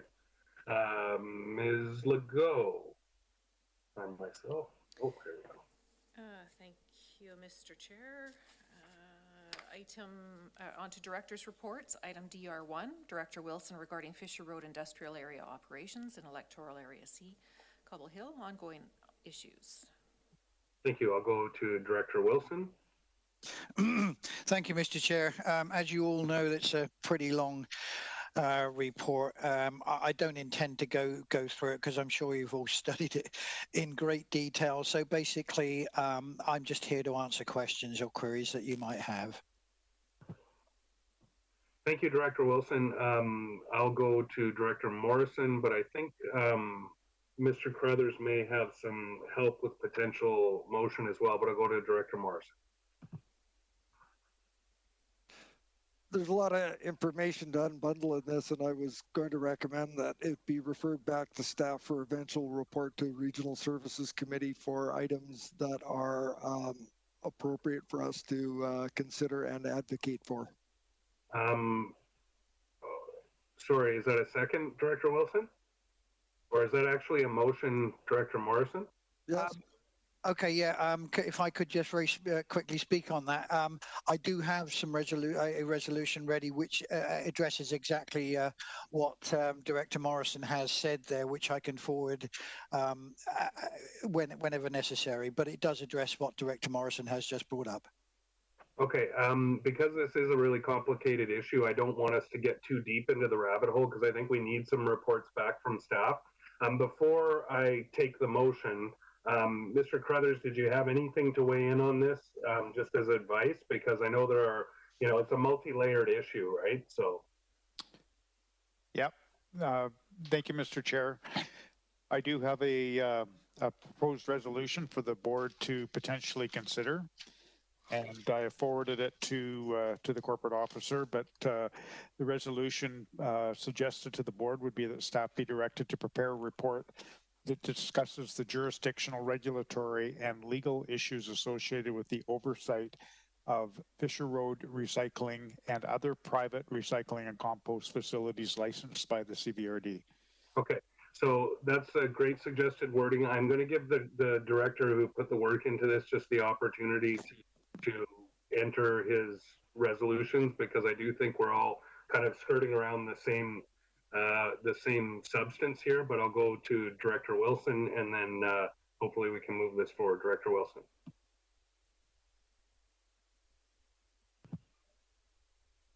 Director Wilson, you're still muted.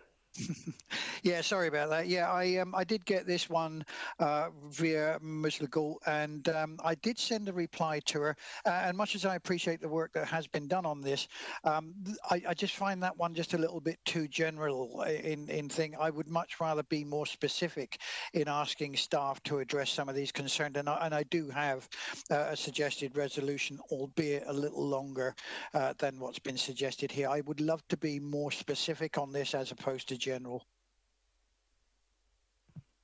Please read your recommendation out, and if you get a seconder, we can go from there and see if it all seems to align with more specificity. Okay, hang on a second. I just got to find it here. Okay. Sorry, found the wrong one here. There it is there. That staff prepare a report for Regional Service Committee that comprehensively addresses the following. A, bylaw actions that may be taken that will ensure that the owners and operators in the Fisher Road industrial area are more closely monitored with respect to sources of nuisance and complaint. B, positive and robust action to collectively address and rectify the ongoing concerns of residents by rigid enforcement of prescribed bylaws and operating plan requirements. C, positive and robust action by bringing these matters to the attention of those provincial authorities responsible for issuing permits and for policing these facilities. And finally, reevaluates the revenue paid to privately owned and operated facilities by the CVRD in the Fisher Road industrial area for transfer of waste collected by the CVRD at regionally owned and operated recycling facilities, and to assess whether that waste could be processed by an alternative publicly owned waste disposal or recycling facilities. And I'm quite willing to speak on each one of those, and I apologize for it being kind of long, but this is a very, very complex situation here that really has gone on for a long, long time. Director, yeah, before we get into start speaking on the motion, do I have a seconder for that motion as a package? Is that Director Smith seconding? Okay, thank you. I'll go to just a question for staff. I know that was a lot to take in, and I know that that's more specificity. Is there anything in your suggested motion that was missed in that? Because I know there are, it is layered. Don't worry, Director Sebring, I saw you. I'll get you on the list.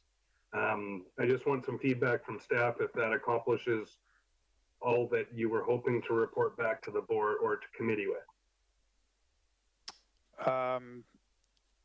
Sorry, clarity of your question, Chair Stone. You had a suggested resolution for the board. Director Wilson had his own that he's moved and is seconded. Even though there's more specificity and a lot more words in that motion, is there anything in your suggested motion that would be missed by the resolution that's on the floor? No, my concern would be, Mr. Chair, that that this is a very complex report, and there's a number of complex issues that have been raised. There are some legal issues. There are some bylaw enforcement issues. I think the board would benefit from having a good understanding of the various limitations and issues associated with not only managing Fisher Road recycling, but our other recycling facilities that we license. And so I am going to recommend that the board has a better understanding before it starts to get more specific in terms of specific actions. I think those actions may be premature without understanding some legal implications and some bylaw enforcement implications. Sorry, my understanding of the motion was that it directs staff to report back on all of those items. Correct. Right, so it's not specifying any action, it's specifying staff to report back to the committee on the opportunity for those actions. And the various issues and challenges associated with them, yes, correct. That's what Director Wilson's motion said, was it started off with have staff report back to the committee, did it not?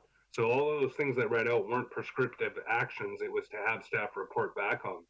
So I was just wondering, like, I appreciate the specificity, but I think staff can also take a little bit of latitude and say, well, we've addressed this issue in our report, but there's also a couple of other considerations here that connect to that. And that's the kind of information we would expect back from staff. So I'm just trying to, you know, we can go through a big debate on Director Wilson's motions and see if it passes or it gets defeated.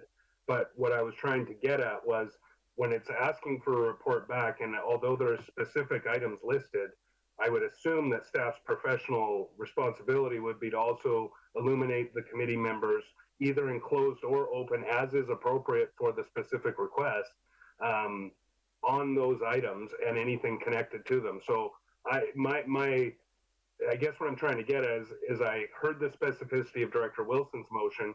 I heard the generality of your motion. I don't think they're mutually exclusive. So I was asking if the board passed Director Wilson's motion and we get those reports back, will it provide us with at least the same level of detail? Okay, thank you. Yeah. Okay, sorry, I'm going to go back to my speakers list then. Thank you for the clarity. I believe I had Director Morrison, and I see Director Kuhn's hand. Or I had Director Sebring after Director Morrison and then Director Kuhn. So Director Morrison, did you want to speak to it? Can you put me on the bottom of the list, please? Okay, I'll go to Director Sebring and then Director Kuhn and then back to Director Morrison. Thank you very much, Mr. Chair. I am going to respectfully vote against the motion that's on the table. Not because I disagree with the intent, but I really, really prefer what I heard from Mr. Carruthers, particularly the clause and other private recycling and composting facilities licensed by the CVRD. This is not exclusively a Fisher Road problem. We're hearing about it in Chemainus. Believe me, we hear about it in Chemainus at least once or twice a week, because we have exactly the same kinds of problems here. And I appreciate the motion, as I heard it from Director Wilson, that we look at the possibility of diverting our waste to publicly owned facilities. Fair enough. I just worry that at the end of the day, we may end up, if we don't take a comprehensive region-wide look at this, diverting waste from Fisher Road to Chemainus and increasing my problems. So I would greatly prefer that we do a more holistic, general look at this. And I think staff has heard your specific, and certainly your report, and I read it and I was fascinated. I think staff has heard your specific concerns, which are addressed in your motion, and I'm quite sure that those specific concerns, as they're bulleted out, including where the waste goes and how much money we spend on it, et cetera, will be addressed in that report. But I would prefer to have the direction to staff be, if I can put it this way, specifically more general, so that the specificity is give it to us for the whole regional district. That's all I'm saying. Thank you. Thank you. I've added you, Director Wilson. I saw your hand. I have Director Kuhn, Morrison, and Wilson. Yes, I second Director Wilson, Sebring's thoughts. My concern is, if we go into the very details of, as outlined in the second resolution, then if it turns out that some of these detailed investigations, and I'm concerned about cost as well, might not be necessary. So for my thinking, it would be better to have a more general inquiry, and then if out of that it becomes obvious that, well, we have to dig further into this, then we can dig further. And I'm this is almost what, yeah, it's for a beginning investigation, it's too detailed for my taste. It's I think general would be a lot better. So I would support Mr. Carruthers' proposal there. Thank you. I'll go to Director Morrison and then Director Wilson to close on this motion. Oh. Thank you, Mr. Chair. As I said earlier, there's a lot to unbundle in the report that the directors has put forward to us. And I look at the nature of the reports that we act upon, and I think that Director Wilson has provided us with some interesting foundational stuff to explore. But I just look at the concept of looking to divert solid waste that's going to that facility to another facility in another jurisdiction, and yet it's going to that facility because of a failure to establish a South End depot. And some of us were around when there were attempts to establish a South End depot, and we're where we're at because of competitive processes where different organizations bid on contracts, and we're where we're at now. I think that there's merit in a lot of what Director Wilson has said, but there's already been a significant amount of effort going into this, and we usually respond on recommendations based on our professional staff's advice, and to give them a specific narrow focus of which to focus on is, I think, an error. And I think either the suggestion that Mr. Carruthers had put forward so that we can get a broader, fuller taste, and there's no reason why we couldn't direct staff to dig deeper into more specific areas when a report comes back.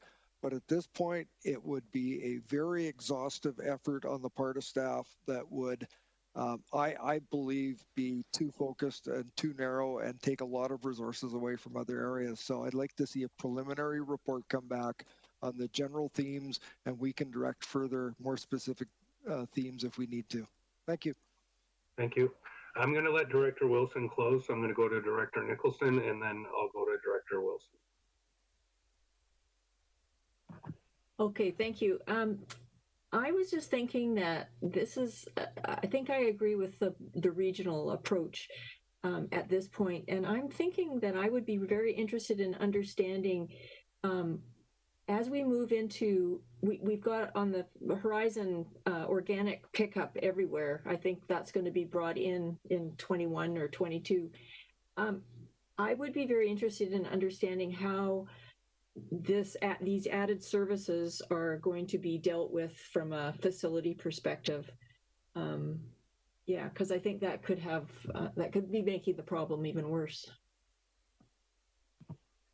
Thank you. Good point. I will go to Director Wilson, and then hopefully we can call the question on the motion that's on the floor. Director Wilson.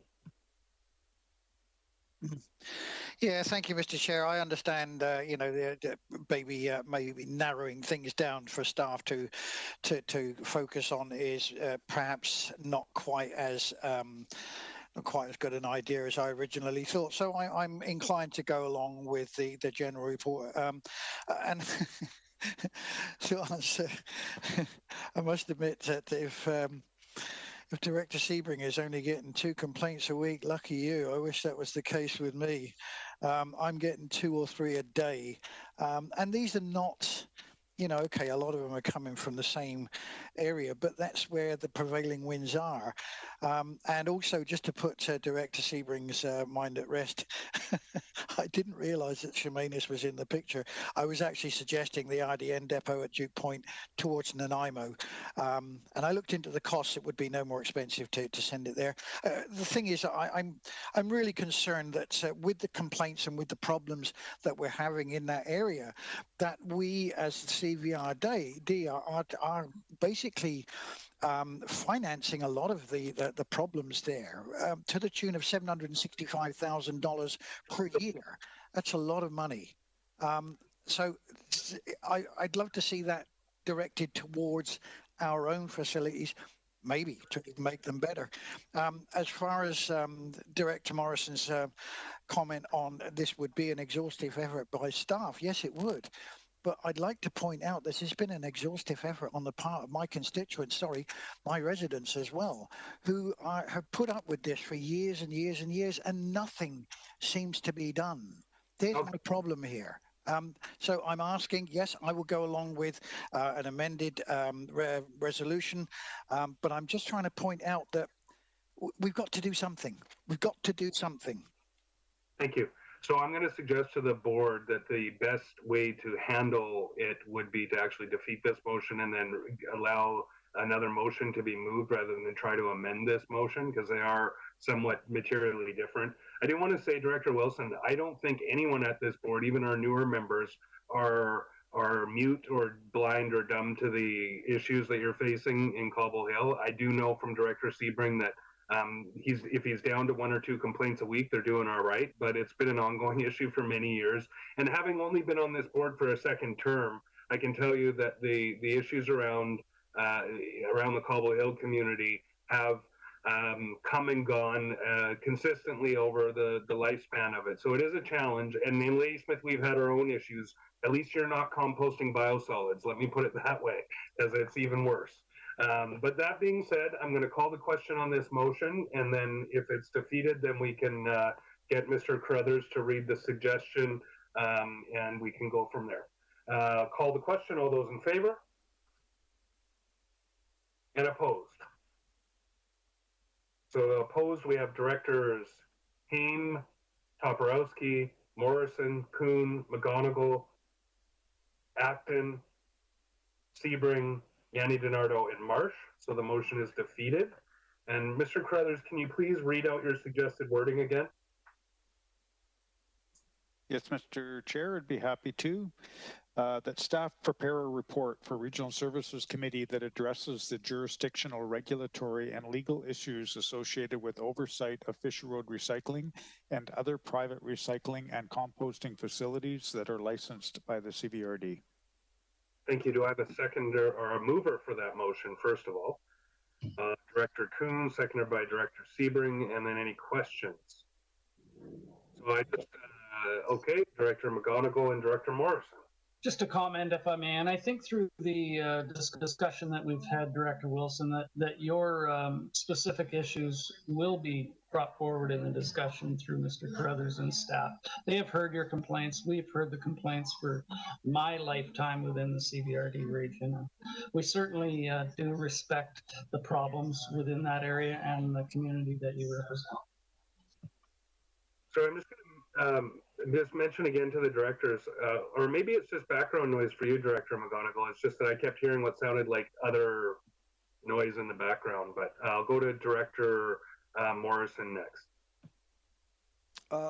I'd love to be corrected if I'm wrong, but I thought there was reference in an original motion there that this report be prepared and sent to regional services. Was that initially part of your resolution, Mr. Carruthers, or would it come back to the board? No, I'm recommending it goes back to regional services. Okay, I don't think you read that out, but as long as that's part of the resolution, I'm fine. Thank you. Okay. And so I just have one question then, if I didn't miss anyone else on the speakers list.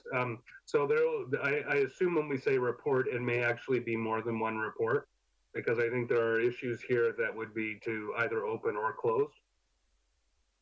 That's correct, Mr. Chair. There will be legal and bylaw enforcement issues that will be covered and closed. Thank you. And I just want to make a statement in support of you, Director Wilson, and I do appreciate the frustration. And I just want your community members to be clear that none of us are passive about the issue or blind or olfactory senses turned off to the issue. So just keep in mind, and I hope that they can see this meeting and see that the board supports you in doing this investigation and hopefully coming to a resolution and a resolve for the issue over the long term. Thank you, Mr. Chair. And if I could just say, it is a long report. If any of the directors have any other questions at all, just contact me and I'll be happy to answer them if necessary. Thank you. I'll call the question. All those in favor? Any opposed? Director Wilson opposed. The motion carries. All right. I believe we can move on, Ms. Legault, to staff reports. Thank you, Mr. Chair. SR1 is a staff report from the General Manager, Land Use Services regarding soil deposit permit number SDC 2005. The recommendation for consideration is that Resolution 20-313 be rescinded. 2, that soil deposit permit SDC 20-05 for PID 001170406 be issued. Thank you. Director Salmon? Yeah, thank you. So I'll just very brief background, but this is the large one in near the Pemberton lands in Mill Bay, 400,000 cubic meters. So originally we had, is public interest, so I'd asked for APC site visit, which was allowed under the permit application.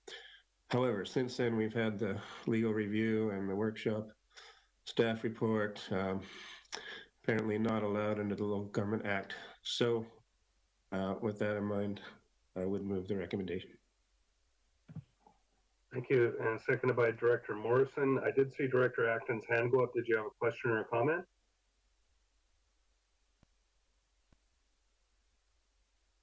Director Acton? Sorry.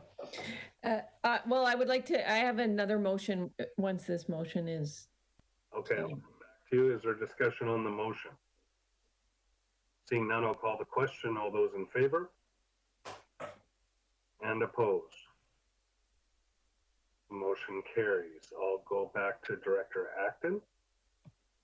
Am I allowed to do a comment before my motion? If it's related to a motion you'd like to put forward, usually put your motion forward, then get a seconder, and then comment on it, but. Well, it's not necessarily, it's not necessarily a comment on my motion. I just like to say that, you know, the public waited a really long time for this soil bylaw, and as far as I can tell, it's been quite a letdown. So it's really unfortunate. I feel like and I was one of them. I was the public before being on this board, almost being promised that the soil bylaw was going to be the answer to our prayers, and it actually hasn't been an answer to anything, but or not very much. So my motion, I'd like to speak to my motion is that I would like to move that we ask for a legal review of our soil bylaw and ask for suggested amendments by our legal counsel. Okay, is that seconded by Director Salmon? Question through to staff. For some reason, I thought we had done that, or was it just more about informing the directors about where we are currently at? Yeah, Mr. Chair. Ask the question. Sorry. Yeah, that's correct. I think what Director Acton is looking for is a more fulsome legal review with potential options for amendments. Thank you. Yes, thank you.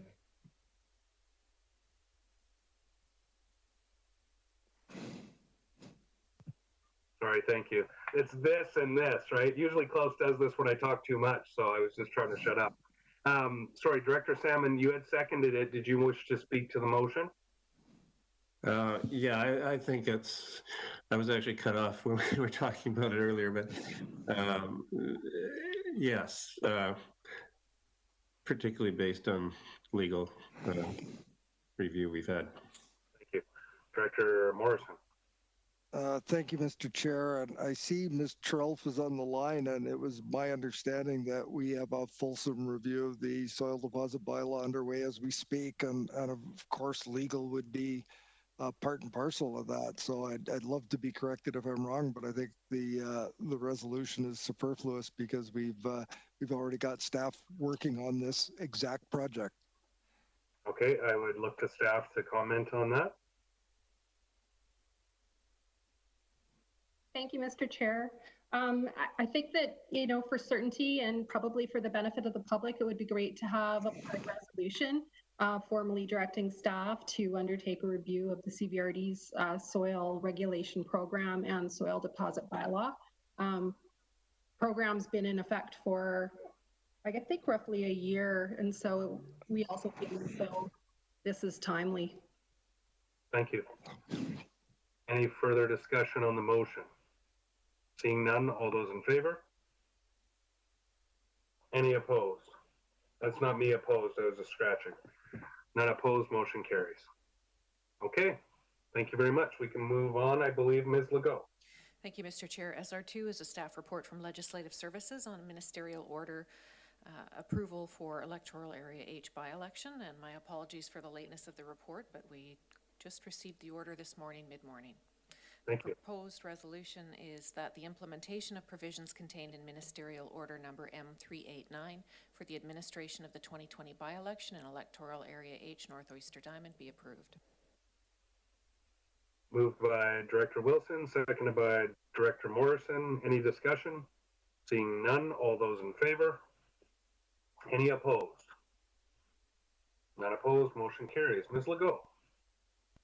Thank you, Mr. Chair. On to bylaws. Item B1 is CVRD Bylaw 4338, Shawnigan Lake North Water System Service Amendment Bylaw 2020 for first, second, and third reading. Moved by Director Acton, seconded by Director Yanni DiNardo. Any discussion?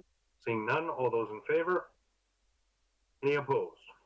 None opposed, motion carries. Ms. Legault. Item B2, CVRD Bylaw 4339, Satellite Park Water System Service Amendment, Requisition Limit Bylaw 2020 for first, second, and third reading. Need a mover. Moved by Director Morrison, seconded by Director Staples. Any discussion on that? Seeing none, all those in favor? Any opposed? None opposed, motion carries. Ms. Legault. Item B3, CVRD Bylaw 4340, Arbutus Mountain Estates Sewer System Service Establishment Bylaw for first, second, and third readings. Moved by Director Morrison, seconded by Director Yanni DiNardo. Any discussion? Seeing none, all those in favor? And any opposed? None opposed, motion carries. Ms. Legault for electoral area directors only. Thank you, Mr. Chair. BEA 1, CVRD Bylaw 4302, Cowichan Lake South Scots Falls Zoning Amendment Bylaw for PID 012490890-2020 for second reading as amended. Moved by Director Morrison, seconded by Director Kuhn. Any discussion? Seeing none, all those in favor? Any opposed? None opposed, motion carries. Ms. Legault. CVRD Bylaw 4335, South Cowichan Zoning Amendment Bylaw 2020 for third reading. Moved by Director Acton, seconded by Director Smith. Any discussion? Seeing none, all those in favor? Any opposed? None opposed, motion carries. And Ms. Legault. CVRD Bylaw 4335, South Cowichan Zoning Amendment Bylaw 2020 for adoption. Moved by Director Smith, seconded by Director Yanni DiNardo. Any discussion? Seeing none, all those in favor? And opposed? None opposed, motion carries. We're burning right along. Ms. Legault. Thank you, Mr. Chair. BEA 3, CVRD Bylaw 4336, Electoral Area I, Yubo Mead Creek Zoning Amendment Bylaw 2020 for third reading. Moved by Director Kuhn, seconded by Director Smith. Any discussion? Seeing none, all those in favor? And opposed? None opposed, motion carries. Ms. Legault. And CVRD Bylaw 4336, Electoral Area I, Yubo Mead Creek Zoning Amendment Bylaw 2020 for adoption. Moved by Director Smith, seconded by Director Kuhn. Any discussion? Seeing none, all those in favor? Any opposed? None opposed, motion carries. Ms. Legault. Thank you, Mr. Chair. On to unfinished business. Item UB1, staff report from the Legislative Services Division on a review of electronic meetings. This was from a referral from June 24th board meeting. The recommendation for consideration is that the CVRD continue with electronic board and standing committee meetings. 2, that the continuation of electronic board and standing committee meetings be reviewed in January 2021. And 3, that public input period submissions for virtual meetings be forwarded to directors a half hour prior to meeting start time, with the chair providing a verbal summary of input received for the meeting. Moved by Director Yanni DiNardo, seconded by Director Acton. Discussion. Director Nicholson, and then Director Wilson and Director Smith. Director Nicholson, go ahead. Thank you. I can't support number 3, and I would much prefer if this could be referred to committee for a more fulsome discussion. I noticed that Susan Kaufman did send in a public input thing on this particular topic, and I was not comfortable with, I agree with some of her points, and I was not comfortable with what has been recommended on point number 3.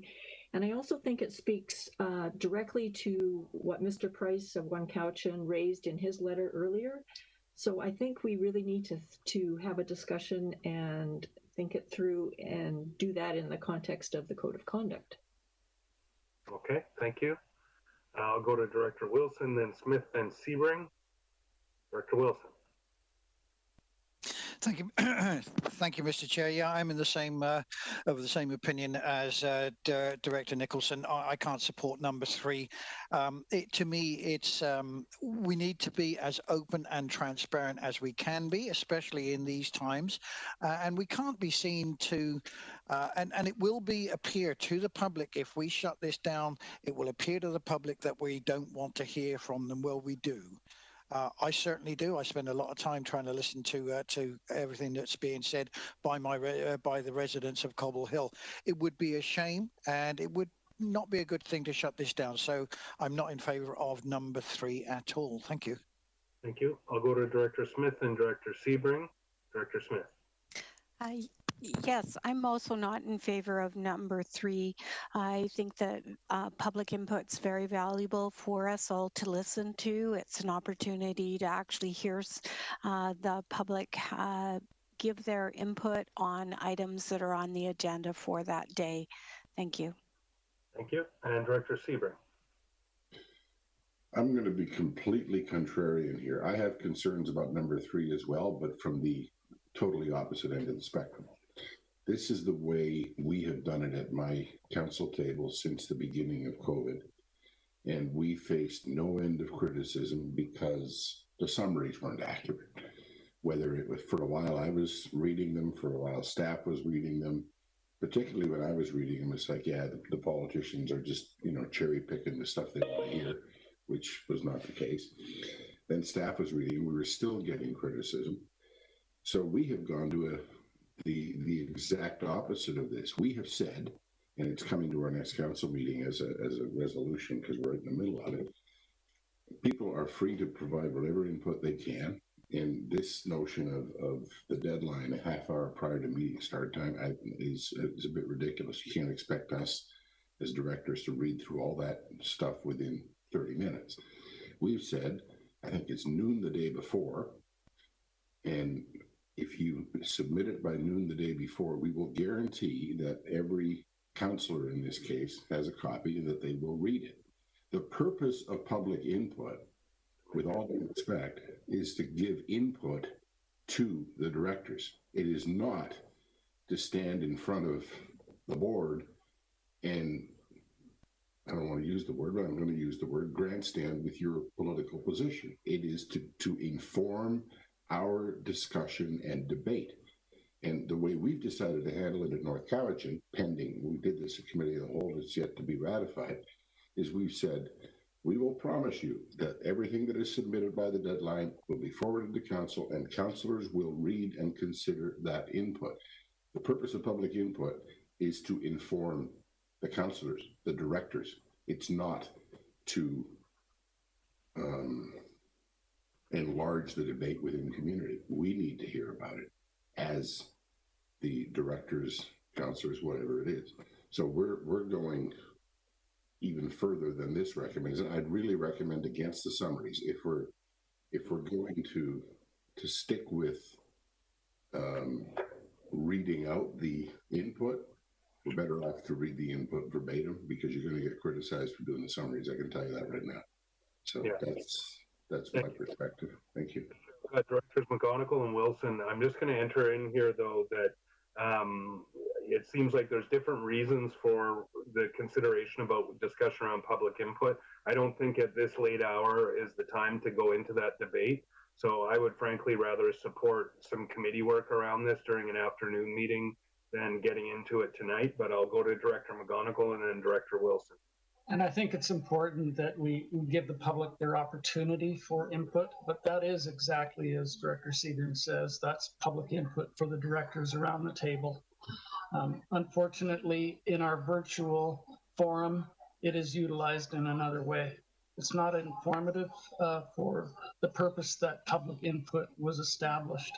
I would rather see this go back to whichever appropriate committee for some reasonable discussion on what is appropriate to move forward with continuous virtual public input and the appropriateness that we can move forward on that. So I would recommend either referral back to a committee or tabling this to the appropriate committee, whichever is appropriate.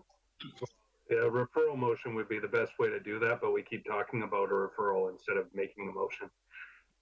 I will make a motion to refer, Mr. Chair, to regional services or corporate services, whichever is appropriate committee. Got all kinds of hands up. Al, you can do your point of order, and then I'll go to Ms. Legault because I think she's probably going to inform us anyway. I'm just wondering whether, and I'm not sure what the rules are at this table, whether a motion to sever would be appropriate, because I don't think anybody has a problem with the first two bullets. There's no reason to refer those for discussion. So I'd like to sever number 3 and then consider the first two. And then if we can take number 3 and pump that off to committee, I think that'd be good. Ms. Legault, will you inform us first? Is that what you're saying? Okay. I was just going to mention that there was a motion on the floor, and this is a way of handling it, of course. Well, of course, referring the whole motion to committee is also a way to deal with it. But so you made a motion to sever. Do we have a seconder? Director Staples, do we vote on a motion to sever, or is that chair? I think usually the chair just says, okay, we'll deal with number 3 separately. Okay, thank you. So back to number 1 and 2. Any discussions on number 1 and 2? Seeing none, I'll call the question on 1 and 2. All those in favor? And those opposed? Just me. I think this is crazy when I'm watching other councils every day meet in person and boards that we're still doing WebEx, but that I'm the minority, clearly. Moving on to number 3 then. We've heard a lot of discussion on it. Does somebody want to make, question through to staff. This would be a referral to corporate services. Okay, Director Morrison. So just a little clarification on that. Yes. Director Morrison, your microphone's up top. Thank you. So this is an item for board consideration and a board policy that will then flow through to committees and standing committees and the likes. So I'm more inclined that this be a board discussion with the weight and the attention that comes to board meetings, and I'm reluctant to say send it back to another committee. It truly does reside with the board as a board policy. I would be far more inclined to have this discussion at a board meeting in the afternoon as opposed to referring it to a committee and then having it come back, because you do the work at the committee, but an awful lot of people don't bother observing our committee work. So just a suggestion. I don't know what Ms. Legault thinks about this. We're developing board policy, and I think it should reside at the board.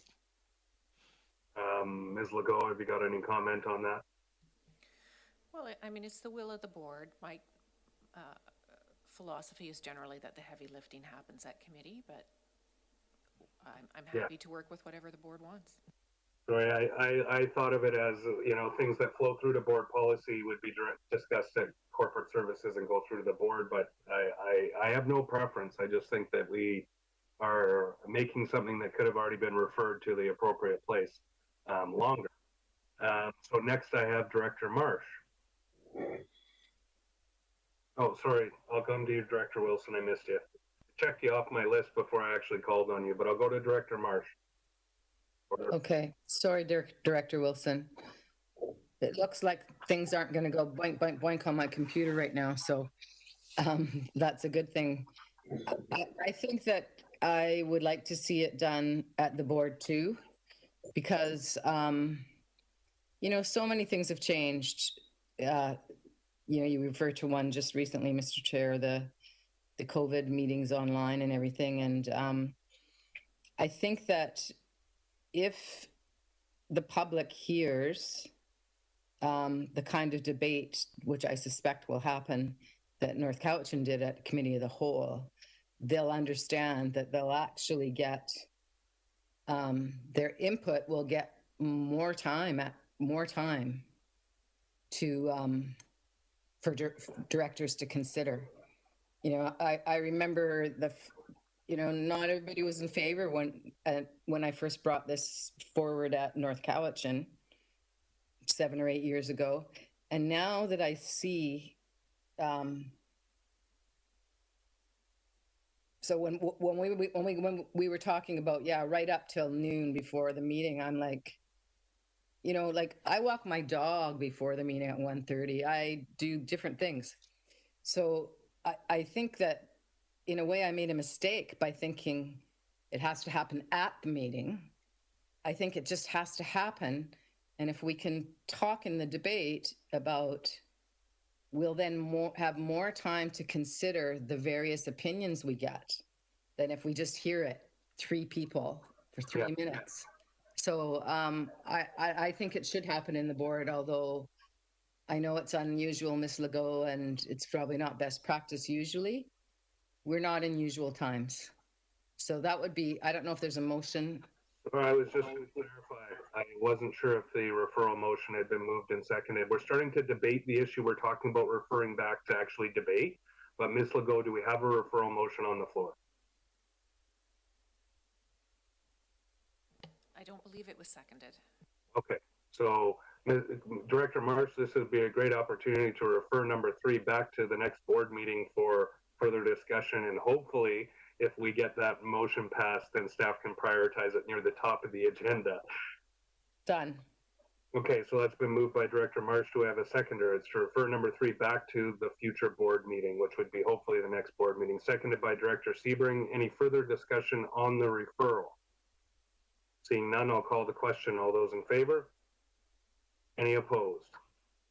None opposed, or sorry, Director McGonigal opposed. Motion carries. Sorry, Director Wilson, I cut you off there by trying to expedite things. Are we okay to duke it out at committee or at? Yeah, that's fine. Just a quick question that I was going to ask there. If it comes to the letters are shared with us, let's say the day before, and we've got plenty of time to read them, does that still give us the time to discuss that? Will there be a period for discussion of those points which have been brought up by the public, or is it purely for reading material for our information?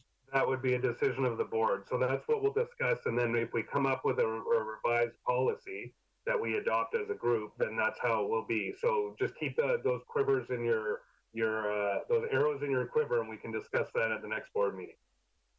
All right, any further discussion before we go to question period? Ms. Legault.